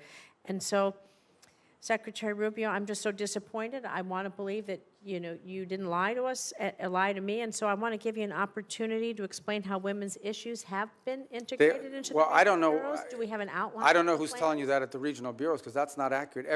Now some regional bureaus have a larger mandate on women's issues than So others. is As there you a- example, like in Europe, it's probably less intense Can you than tell in me Africa. who on your team we can reach out to then to find out? Because we're not getting, they're telling us they don't know. Well, the regional bureaus tell you they don't know. That's Not only correct. does every regional bureau have someone in charge of women's issues, or at least in charge of that portfolio, but most of our embassies, especially in some of these key So can- places, Can are we follow advocating up, and this. can I call you Yeah, and of have a course. conversation? Because somehow there's a Yeah, communication. because we didn't eliminate the program. We simply felt that there's a difference between the women's issues, for example, that you would face in Africa versus what you may be facing in some part of Could you name a single new Asia. program that you've stood up in the last, since the GB office was closed? Do you know Well, of any? first of all, almost every single one of our programs that we do now, our humanitarian response to crisis, our food programs that we distributed, all of them have a women's component to it. So- Primarily because in these societies, Can we women are the follow up first with ones your team, affected. please, so we can get some clarification? 'cause Yeah, we we'll haven't been follow able up, and to I'll do give that. you the right people. Oh, on it. those But each stinking of these crows are bureaus has back. someone, Oh, or they're more killing than my one bird case. feeder. The more than last one one I'm here gonna is, get a bird there feeder is camera. a International Women of fact, Courage I already- program. I You have and an the First extra Lady have camera. championed. Are you going to commit to maintaining that? The which one, I'm sorry? The Women of Courage program. You and the First Lady have championed that. Yeah, well, we had an award ceremony last year. So- I don't know if one is scheduled for this year yet. Thank you. With the remainder of my time, I'd like to remind the American people that as the Secretary of State, your main duty as America's chief diplomat is to maintain our relations with foreign nations. This is why I was shocked to see that you were at a party with President Trump in Miami instead of accompanying Vice President Vance to Pakistan for negotiations. What party was I at? What does that matter? Where's the relevance? I was at a It's party? publicly reported, and there's photos there. But In what fact, party? Steve No, Witkoff- but you're going to say that. I'm going to no. answer You it. better I'm gonna talk. answer that Let me question, 'cause finish that's an my absurd statement. statement. I was not at a As party. I finish my paragraph, All right. he can answer. People are going to In fact, slander me. I'm going to answer Steve it. Witkoff Exactly. and Jared Kushner, both of whom were never confirmed by this body to be America's diplomats, accompanied the vice president in the negotiations. Even Iran's foreign minister was not there, yet you were not, was there, excuse me, and you were not. I just feel that's embarrassing for us, and it's embarrassing for you. So, Mr. Secretary, Congress represents the American people. We have the power to confirm who represents America abroad. We confirmed you to be our Secretary of State. We confirmed you to be in the negotiations that are happening. And it's just unthinkable to me that you are missing high-stakes negotiations or that you're not involved. It's sad to see Senator you Rosen, excluded. Thank your you. time's up. Yield back. Okay, But so let me just- Senator, Secretary Rubio should You're have the 100% opportunity to inaccurate reply. and 100% wrong. Here's why. Number one, the Vice President of the United States was there, and he wasn't confirmed by us, and he was elected by the American people. That's Okay? right. He is the second in line to the presidency of the United States. He was president. Mr. Witkoff is the president's envoy for negotiation for peace deals. Mr. Kushner is a private citizen that serves as an advisor on these functions. They were the team that we sent to Pakistan. I was not at a party. Where I was is next to the president. Because in the midst of those negotiations, I was in communications with them. And in fact, I think there is media reporting from that evening on how on multiple occasions I went into a back room, I came back out and spoke to the president and was constantly updating him. On that evening, By the way, I there's no spoke such to thing as Mr. Northeastern Kushner and our Pentecostal. I'm just negotiating joking. team and Mr. Witkoff I am on at least Pentecostal, 6 though. occasions, including twice on That a much is secure line obvious. from the phone they had access to over there. So confirm you don't know what you're you. talking Thank about. you. You're just Senator making Rosen, stuff up. he has the floor. I know your Please. staff wrote up this cute statement for your TikTok video, but it's not true, and it's not real. That's not what happened. Okay? I'm the National Security Advisor and Secretary of State. I was co-located with the President in the midst of a high-stakes negotiation so that I could immediately inform him about events occurring halfway around the world. I was where I needed to be at that moment because we had a very capable team on the ground in Pakistan, led by the Vice President of the United States. Thank you. Senator Cornyn. Secretary Rubio, I've heard some of my colleagues here on this committee suggest that the U.S. started a war with the Iranian regime 92 days ago. I happen to believe that the Iranian regime started a war against the West and Israel and has been at war with us since 1979. What's your Yes. view? Amen. That'll preach. Well, if you go back to 1979 and the taking hostages and build it out from there, I don't know the numbers, if we could even add them up. It's incalculable. Thousands of people around the world, including many Americans, have been killed because of direct Iranian action. All the IEDs, those roadside bombs that maimed and killed our soldiers, were all the mastermind work of the IRGC for decades. The IRGC sponsors terrorist attacks all over the planet. In fact, they were involved, for example, in the bombing of a Jewish center in Argentina in 1993 or 1994. They're consistently, we have people convicted in the United States of America, and one was arrested yesterday, Iranian agents plotting the assassination of American I heard political about leaders, that. including Yeah, the President of the United definitely. States. They've been waging nonstop, not to mention their massive sponsorship of Hamas, of Hezbollah, and all the activities Well, those coconuts groups have are real. Good to undertaken. see you, buddy. So you're absolutely right that the Iranian system has been waging war on the West. let me But stop why and is just say anybody something. in the United States? I can because I can, and I can because I care. Undenominational. If you want to say non-denominational, right, or same thing. That means, technically it means, you are not a licensing carrier. You don't hold a license with a Baptist. You don't hold license to preach and teach. You don't hold, and you don't have to have a license.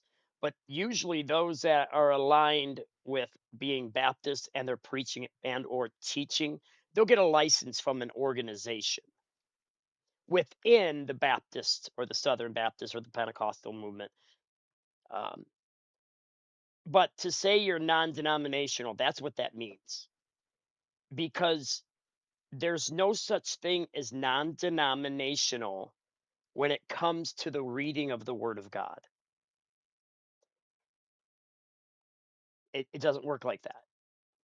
You hold a doctrine, a teaching. Doctrine means teaching. a certain type of teaching. The Baptists believe different than the Catholics. The Catholics believe somewhat different than the Presbyterians and the Methodists. That's doctrine. That's Bible teaching. So when you say you're non-denominational, that simply means you're not part of a denomination or an organization within the denomination. You catch what I'm saying? For example, in the Apostolic Pentecostal movement, in which I am happy to be part of, I could get licensed with the UPCI. I could get licensed with ALJC, PWA. Those are organizations within the denomination. But to say you're non-denominational, that is the only way that could be accurate. Because if you believe simply in confessing and believing the Lord Jesus and you're saved, that's a doctrine. If you believe the fullness of the truth, which is confession and believing, but repentance, Jesus' name baptism, so your sins get remitted, by God, you can't enter heaven with unremitted sin, folks. You have to be baptized in Jesus' name, not Father, Son, Holy Ghost titles. And God knows, I teach that all the time because repetition is the best teacher. So if you say you're non-denominational, that can only mean you don't hold license with a denomination, because you're going to adopt the Catholics' way of looking at things, or the Baptists, or the Pentecostals, or the Methodists. So you see what I'm saying? You're going to be affiliated with somebody's teachings. The non-denominational stuff just means you don't have paperwork with the Catholics to minister. And you don't need it. You don't need a license. That's a bunch of hogwash. So if you're non-denominational, that means you don't believe in anything, including the Bible. Because every denomination has a form of teaching in Scripture. You get what I'm saying? So denomination stuff means you're affiliated with that denomination. But to say you're non-denominational means you don't believe in any type of religion. That would basically make you atheist. That is one of the most, and no offense, coconuts, I'm not trying to question your intelligence. I'm just saying it's a misunderstood term. I go to a Baptist church, or I don't go to a Baptist church actually. I visited a Baptist church before, and some of them say they're non-denominational. It just didn't make any sense to me. But anyway, I digress. Back to this. I just wanted to make that clear. To say you're non-denominational, if you misunderstand the term, yeah, okay. It's all right, though. It's all right, coconuts. They are real. Coconuts are States real. in specific for over 3 decades. But why is anyone surprised? They openly chant death to America, death to Israel. They openly say Israel's the little Satan, but we're the big Satan.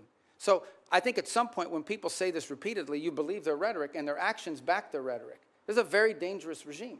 And the notion that they would ever possess nuclear weapons, that people that are willing to conduct those kinds of terrorist acts would ever possess a nuclear weapon. Have a good day, Red Hood. I hope you come back. And unacceptable. And it's not going to happen under President Trump. By Friday, So I'll ever be since preaching and teaching again. So since the you should get a Iranian nuclear notification if you program subscribed and you hit started, all and they basically notifications. blocked the IAEA I'm pretty much taking the and rest of the others week from off. doing the So inspections that would be I'll be required back in on order to Friday. monitor their use of I got to enriched start uranium. getting my yard cleaned up, my We've house had cleaned up. presidents, For Democrat and 17 Republican, months, this is all I've say done, that a which I'm Iranian happy to nuclear do, and I weapon love was what I do, unacceptable. But it I took can't President Trump neglect to what I actually have. do something about it. It shocks me to hear some of our colleagues suggest that there was not an imminent Vendetta is in threat the house. Good to see you, from an Vendetta. How you Iranian doing nuclear today, weapon. buddy? You and I both Good evening sat to you. in the same skiff on the Senate Intelligence Committee. We won't talk about the details, of course, but we knew that they continued to enrich to the point where they could produce a nuclear weapon within a specified time. There's some debate about how long that breakout would take, but the idea that an Iranian nuclear program did not present an imminent threat to the United States, to me, is just ludicrous. And I think it defies all evidence to the contrary. But do you think if they had acquired a nuclear weapon, that that would change the ability of the United States and our allies like Israel to deal with this nuclear-armed Iran? I think if Iran ever acquired a nuclear weapon, they could very well use it, because given the theological nature of their decision-making. But just as problematic is they would have immunity. At that point, your options on what you could do about them would be quite limited, and their ability to hold the world hostage. They'd be like North Korea, for example. They'd be North Korea, but worse. They'd be better funded. They would at that point decide that they own the Straits of Hormuz forever, and everyone has to pay them a toll. And nuclear weapons, you can't do anything about it. They would be able to act with impunity. They would sponsor Hezbollah. They would sponsor Hamas. They would hyper-scale their efforts of global terrorism and completely try to drive us out of the region and ultimately destroy the state of Israel. That's what their goal would be, and you wouldn't be able to do anything about it because they have a nuclear weapon and would threaten to blow people up if you tried to move against them. Notwithstanding the importance of denying Iran a nuclear weapon, I do applaud the president's attempt to try to use some diplomacy here in order to deny them access to the enriched uranium and their other weapons that they use against Israel and the West. But tell me, why do you think anything that the Iranian regime agrees to that they will comply with? What evidence is there that they will agree to anything that they ultimately will stick with? Well, again, and that's why any deal with them you have to enter into it with clearly verifiable steps. So as an example, simply putting something on a pretty piece of soon paper I'll be is doing not this in my satisfactory. bedroom where the air You have to conditioner actually is, commit 'cause to it's gonna doing it, be then you too have to hot out actually here. do it. And so that's our view of it. Our view of it is that any concessions that are made, and I don't even call them concessions per se, but any arrangements that are made with Iran have to come after not just they agree to certain things, but they actually do certain things. And let's be clear about this, because I don't think this is talked about enough. If what Iran wants is nuclear energy for their country, there are mechanisms to do it. There are countries all over the world that have nuclear energy, but they don't enrich. They certainly don't enrich the 60%. They don't do it hidden in a mountain, deep buried underground somewhere. If what they want is nuclear energy, they can have it. There are mechanisms for them. The problem with Iran is not that they want nuclear energy. The problem with Iran is that everything they do is consistent with the activities of a nation that seeks to develop a nuclear weapons capability. Yeah, and even the term non-denomination, it's still, is it a misnomer? Thank you, Chairman. Secretary, or is thank you it, for being here. I Tomorrow, think I'm the word's going to misnomer. have you It's in like a the misunderstood Appropriations statement. Committee, and we'll walk the list that we talked about a couple of weeks ago on a conference call, so I won't cover that.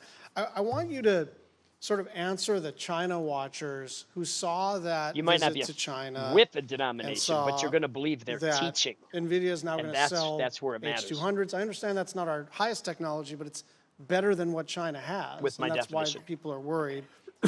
And that, I mean, it's pretty plain that the president violated one of the 6 assurances. I understand that the ambassador and you and others have sort of followed up to kind of smooth the edges, but I mean, it's pretty clear.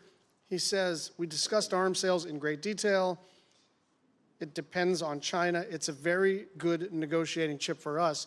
So what do you say to China watchers who say they got some pretty good deliverables and we didn't get much? I don't see the trip. There were some deliverables, you know, the purchase of additional Boeing aircraft, which of course is beneficial to the Chinese as well, but helps our company, some of the agricultural concessions. But the trip was largely, for the most part, about the fact that the 2 largest, most powerful countries in the world have to have direct interaction with one another. And this was an opportunity to do it. He will reciprocate by visiting the United States later next year. Separate from that, and I don't know if you were here at the outset in my opening statement, or maybe it was in response to one of the questions, I think 2 things are clear. Number one is that we're entering into a period of strategic stability that I think serves the interest of both countries, because the last thing we want is a largely destabilizing event in the Indo-Pacific. But the second is that there are clear differences of priorities. There are clear irritants in that relationship that are longstanding and that are going to be long-term. Critical minerals dependencies, things of this nature. So it's one of those relationships that's going to require very deft diplomacy and mature decision-making. Sure, and this is why I like our engagement. Like, that makes sense to me, but it seems to me that if the main objective is to kind of touch gloves and initiate conversations, then why give away any of the things that they're already seeking in exchange for essentially nothing? I mean, you're basically saying it's better to talk than not to. It's better to engage than not to. It's better to be in a period of stability than not. I agree with all that. I just don't understand why we would want to sell them our second best chips, and why we would start to at least complicate the question of our assurances regarding Taiwan. I'm going to move over. We're going to stay in the Asia-Pacific region. The Marshalls, the Philippines, and Tuvalu have declared a national emergency on their energy situation. South Korea says its energy crisis is a war-like situation. You've been around a long time on this committee and now as secretary.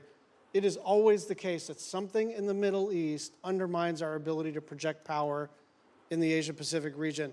But it's not just a question of opportunity cost and attentional challenges. Now we're talking about our allies in the Asia-Pacific In region the end, we're all Christian. really taking Catholic it on the Church is the chin one with that energy started costs all because these of the different Strait of Hormuz. denominations. What do we say to them? Just Before hang then, in it there? was the only Yeah, no, it was the a couple Apostles' points. Church. It's one of the steps that we've taken and some of the first things that we've century done around the church world, before whether it's the Catholicism release of was strategic even in reserves, existence. whether it's not popular by, you know, then they got questions about created here earlier all today, these but harlot making churches. available for a limited Revelation period of chapter time, 17, that's just both not what I'm Iranian saying. oil on the water, though they don't enjoy the revenue of it, and some of the Russian oil on the water as well. The third point, though, that this points to is a much deeper one, and that is that while the Straits of Hormuz provides about 20% of the global oil supply, it is probably 80 or 90% of the supply in the Indo-Pacific, given the geography and so forth. So one of the things that I think is going to come about as a result of all this in the long term is more diversification in where they're going to get their energy from, including from the United States potentially, certainly with Japan and some other countries in the region will benefit But you know from that the sort of project It takes timeline- time. It all takes time. So understood. That's like cold comfort if you're running a country and your gasoline and your fertilizer and all your input prices just skyrocketed because of President Trump's decision to go to war with a country clear across the world. But see, I don't, and I understand your point, but I also think in all these questions, we're getting a lot of questions about us. I don't think it's fair because ultimately, the people who have closed the Straits of Hormuz are Iran, and they're doing so in violation of every international law you can imagine. The Chinese are against it. Everyone is. We have, I think, a record number, 140 co-sponsors at the United Nations on this resolution that hasn't come up for a vote yet to condemn what they're doing and to Look, reopen nobody's the Straits. defending what Iran is doing. I think what we're saying is this was not just predictable, it was predicted. This was what everybody said. You don't have to be some expert in foreign policy. You don't need to get into a skiff. You could literally put this into an LLM and say, what'll happen if we take kinetic action against Iran? And the first thing that would pop out is, well, they'll probably close the Strait of Hormuz. So it's really shocking to me the degree to which this administration expresses shock that the thing that everybody said was going to happen ended up happening. But here's the point I would make on that, in that the reverse of that is, so that the alternative is to say, well, then we have to go ahead and let Iran develop a nuclear weapon or they'll close the Straits of Hormuz. I mean, Yeah, it's at good some they point have you have to take activities action at on this churches. situation, It's understanding there'll be a important, especially reaction for the to young it. people. But it cannot be. Iran will always have the ability to threaten the Straits. You don't need much sophistication to, if you threaten commercial vessels and shooting them, they're going to stop moving. Dropping mines, by the way, it's not just Iran that can do it. The Houthis could do it in the Red Sea, and they're not nearly as large as Iran is. I think this is a more fundamental challenge, and that is, are we now forever limited doing it? Do we just have to let Iran go ahead and develop a nuclear weapon because of their threat to close the Straits of Hormuz? That's an untenable situation. Secretary Rubio, thank you. But I'll see him tomorrow, so don't worry. Yeah, okay, that's good. Tomorrow's approach. I know we're supposed to have a hard stop at 12:30, but No, we'll do it. Senator Let's go. Cruz has been patient. I hope you'll give us Only because it's him. one We'll do more it. bite Let's of go. the apple. Thank you, Mr. Chairman. I will say, Mr. Secretary, Ted Cruz, since I was just talking about you him left the earlier. Senate, Love I've been Ted obliged Cruz. to serve Cuban coffee in my meetings because you left me as the only Cuban American left behind. So come by if you want a cafecito. Let me start by saying that President Trump's decision to strike Iran was the most consequential decision of his second term as president. And I want to commend you, I want to commend the president and the entire administration on the extraordinary success we have seen. In less than 40 days, the United States has utterly and completely destroyed the military and nuclear infrastructure that the Iranian regime spent nearly 50 years building. Every day that passes increases American leverage. Iran is weaker, poorer, and more isolated than it's been in decades. The president has laid out 4 red lines for any resolution to this military conflict. Number one, that there be zero enrichment by Iran. Number two, that they hand over all of their enriched uranium. Number three, that they stop funding terrorism worldwide. And number four, that they open the Strait of Hormuz. I agree with all four of those red lines. Do you agree with those red lines? And how achievable do you believe they are in the coming weeks and months? Yeah, you stated the poor positions the president has taken accurately, and the entire administration is supportive of it because that's what we take our directives from the president, and personally, during my time in the Senate, these would be consistent with my thinking. I would only reverse it in the following order. The Straits of Hormuz, it would have to come first, because what they're doing there is unlawful and illegal to begin with. That has to open immediately. And that has to open immediately in exchange, not for anything else other than us lifting the blockade. We have a blockade on Iranian oil leaving. And the reason why we have a blockade on Iranian oil leaving is because they closed the Straits. That's way more painful. If they open the Straits, and by open the Straits, understand what we're saying. It's saying you're not going to threaten to shoot at commercial vessels of civilians and create, ecological disaster. That's what they're doing. It's unlawful, it's illegal, it's outrageous. Every country in the world condemns it. If they end that, we lift the blockade. Then we enter into the second phase, which is the nuclear question. On enrichment, they don't have to, they don't need to enrich. If what they want is a nuclear energy program, they can have one without enrichment. I think it is. And it was somebody the other day, a few questions ago, I forgot who it was, said that what we're working on is similar to JCPOA. It is not. JCPOA would have expired this year. And it allowed them to keep all the enrichment equipment. When your mother dies, you lose your best friend. Clearly, that equipment to get them to 60 and 90%, because they've done it to 60%. As a result of it. So it would have to deal with that question.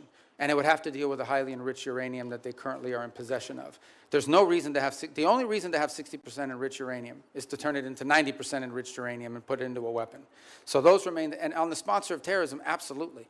To the point where I would argue, for example, it's one of the interesting things that's happening, and I know Senator Shaheen has a great interest in Lebanon. It's one of the most ironic situations in the world. The Lebanese government and the Israeli government could do a peace deal tomorrow. Israel has no territorial claims in Lebanon. And Hezbollah is in particular, in fact, Hezbollah has called for the overthrow of the current Lebanese government. Yeah, me too. The impediment in Lebanon is the fact that Hezbollah has embedded itself into that country and is the reason for all the suffering that's happening there right now and all the suffering that's historically happened. Entirely funded, entirely controlled by Iran. There is no Hezbollah without Iran. There is no Hezbollah without Iran. I mean, there might be a political movement with ideology, but they don't have a bunch of rockets. They don't have a bunch of weapons without Iran. They are a complete, total proxy of Iran, and that's the kind of activity that needs to be. I want to come back to Hezbollah in a moment, just focusing for a second on Iran itself. For some time, I have urged the administration, I've urged Israel to arm the protesters in Iran. I don't think it is fair to expect the Iranian people to stand up, protesters to stand up with rocks against soldiers with machine guns. Are we arming the protesters, and should we be? Yeah, I'm not aware of any program to arm civilians in Iran to overthrow their government. I mean, there may be other countries doing it or other elements doing it, but certainly not the U.S. government. All right, let's go back to Hezbollah. So you spoke with the Lebanese president, Joseph Aoun, over the weekend. The State Department sent out an email to journalists shortly after your call in which the State Department, a spokesperson, said, quote, Iran wants to prolong the conflict in Lebanon so it can claim credit for saving the day. I have to admit that didn't strike me as accurate. I don't think Iran wants to keep the conflict going in Lebanon. I think they desperately want Israel to stop killing Hezbollah. I'm just curious. Do you agree with that? Yeah, I think the point I was trying to make is that we are trying to view the Lebanon-Israeli talks as separate and distinct from Iran. And what Iran wants to do is mix it all together. Because Hezbollah is not legitimate. There's a government in Lebanon. That's who we're dealing with. And Hezbollah is not their equal in terms of who we're going to be dealing with or who needs to be in charge. So the point we're trying to make is that is what Iran is trying to stymie. They are trying to stymie any effort in which Israel and Lebanon can work together and prolong it so that if an arrangement is reached at some point in the future, they can claim credit for having forced it through leverage. And that's why you see, for example, Hezbollah agreed to a ceasefire about a week ago and then immediately violated. Now I remember. I just had to see the number. Within hours. You would agree every Hezbollah terrorist that the IDF kills makes America safer? Well, Hezbollah is a danger to the United States. There's no doubt about it. I think the question is, how do you do that? And how do you achieve the objective of demilitarizing and defanging Hezbollah while at the same time strengthening the legitimate government of Lebanon, and particularly the president and others. That's been the challenge there for a very long time. That remains the challenge now, of course. The capabilities of the LAF are not where they need to be. But there are also elements within the LAF that are not who they need to be, because they facilitate in some cases and cooperate with Hezbollah. So it's a very tricky situation. But I point you back to two things that have happened in the last few months. Number one, the Lebanese government expelled the Iranian ambassador because of Hezbollah. The Iranian ambassador says, I'm not leaving, and you can't make me.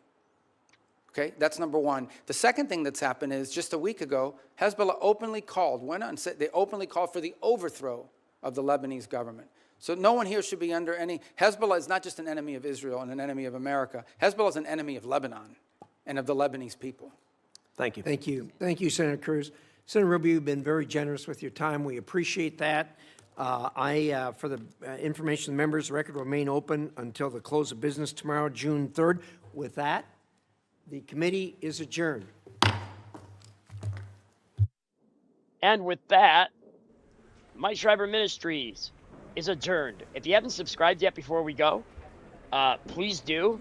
Unless there's some major war situation, I most likely won't be back till Friday. I'm not going to guarantee that. But I got some things I really need to focus on in my house, like, getting it organized again. It's not so much dirty, it's just unorganized. Bachelor's pad, you might say. A bear cave. So, all right, everybody. If you haven't subscribed, please subscribe, and I will see you again on Friday, if not before. This was interesting. It was very informative, and Marco Rubio, as a champion that he is, absolutely handled it like a pro. So, guys, thanks for being here, and never forget that Jesus Christ is our great God and Savior.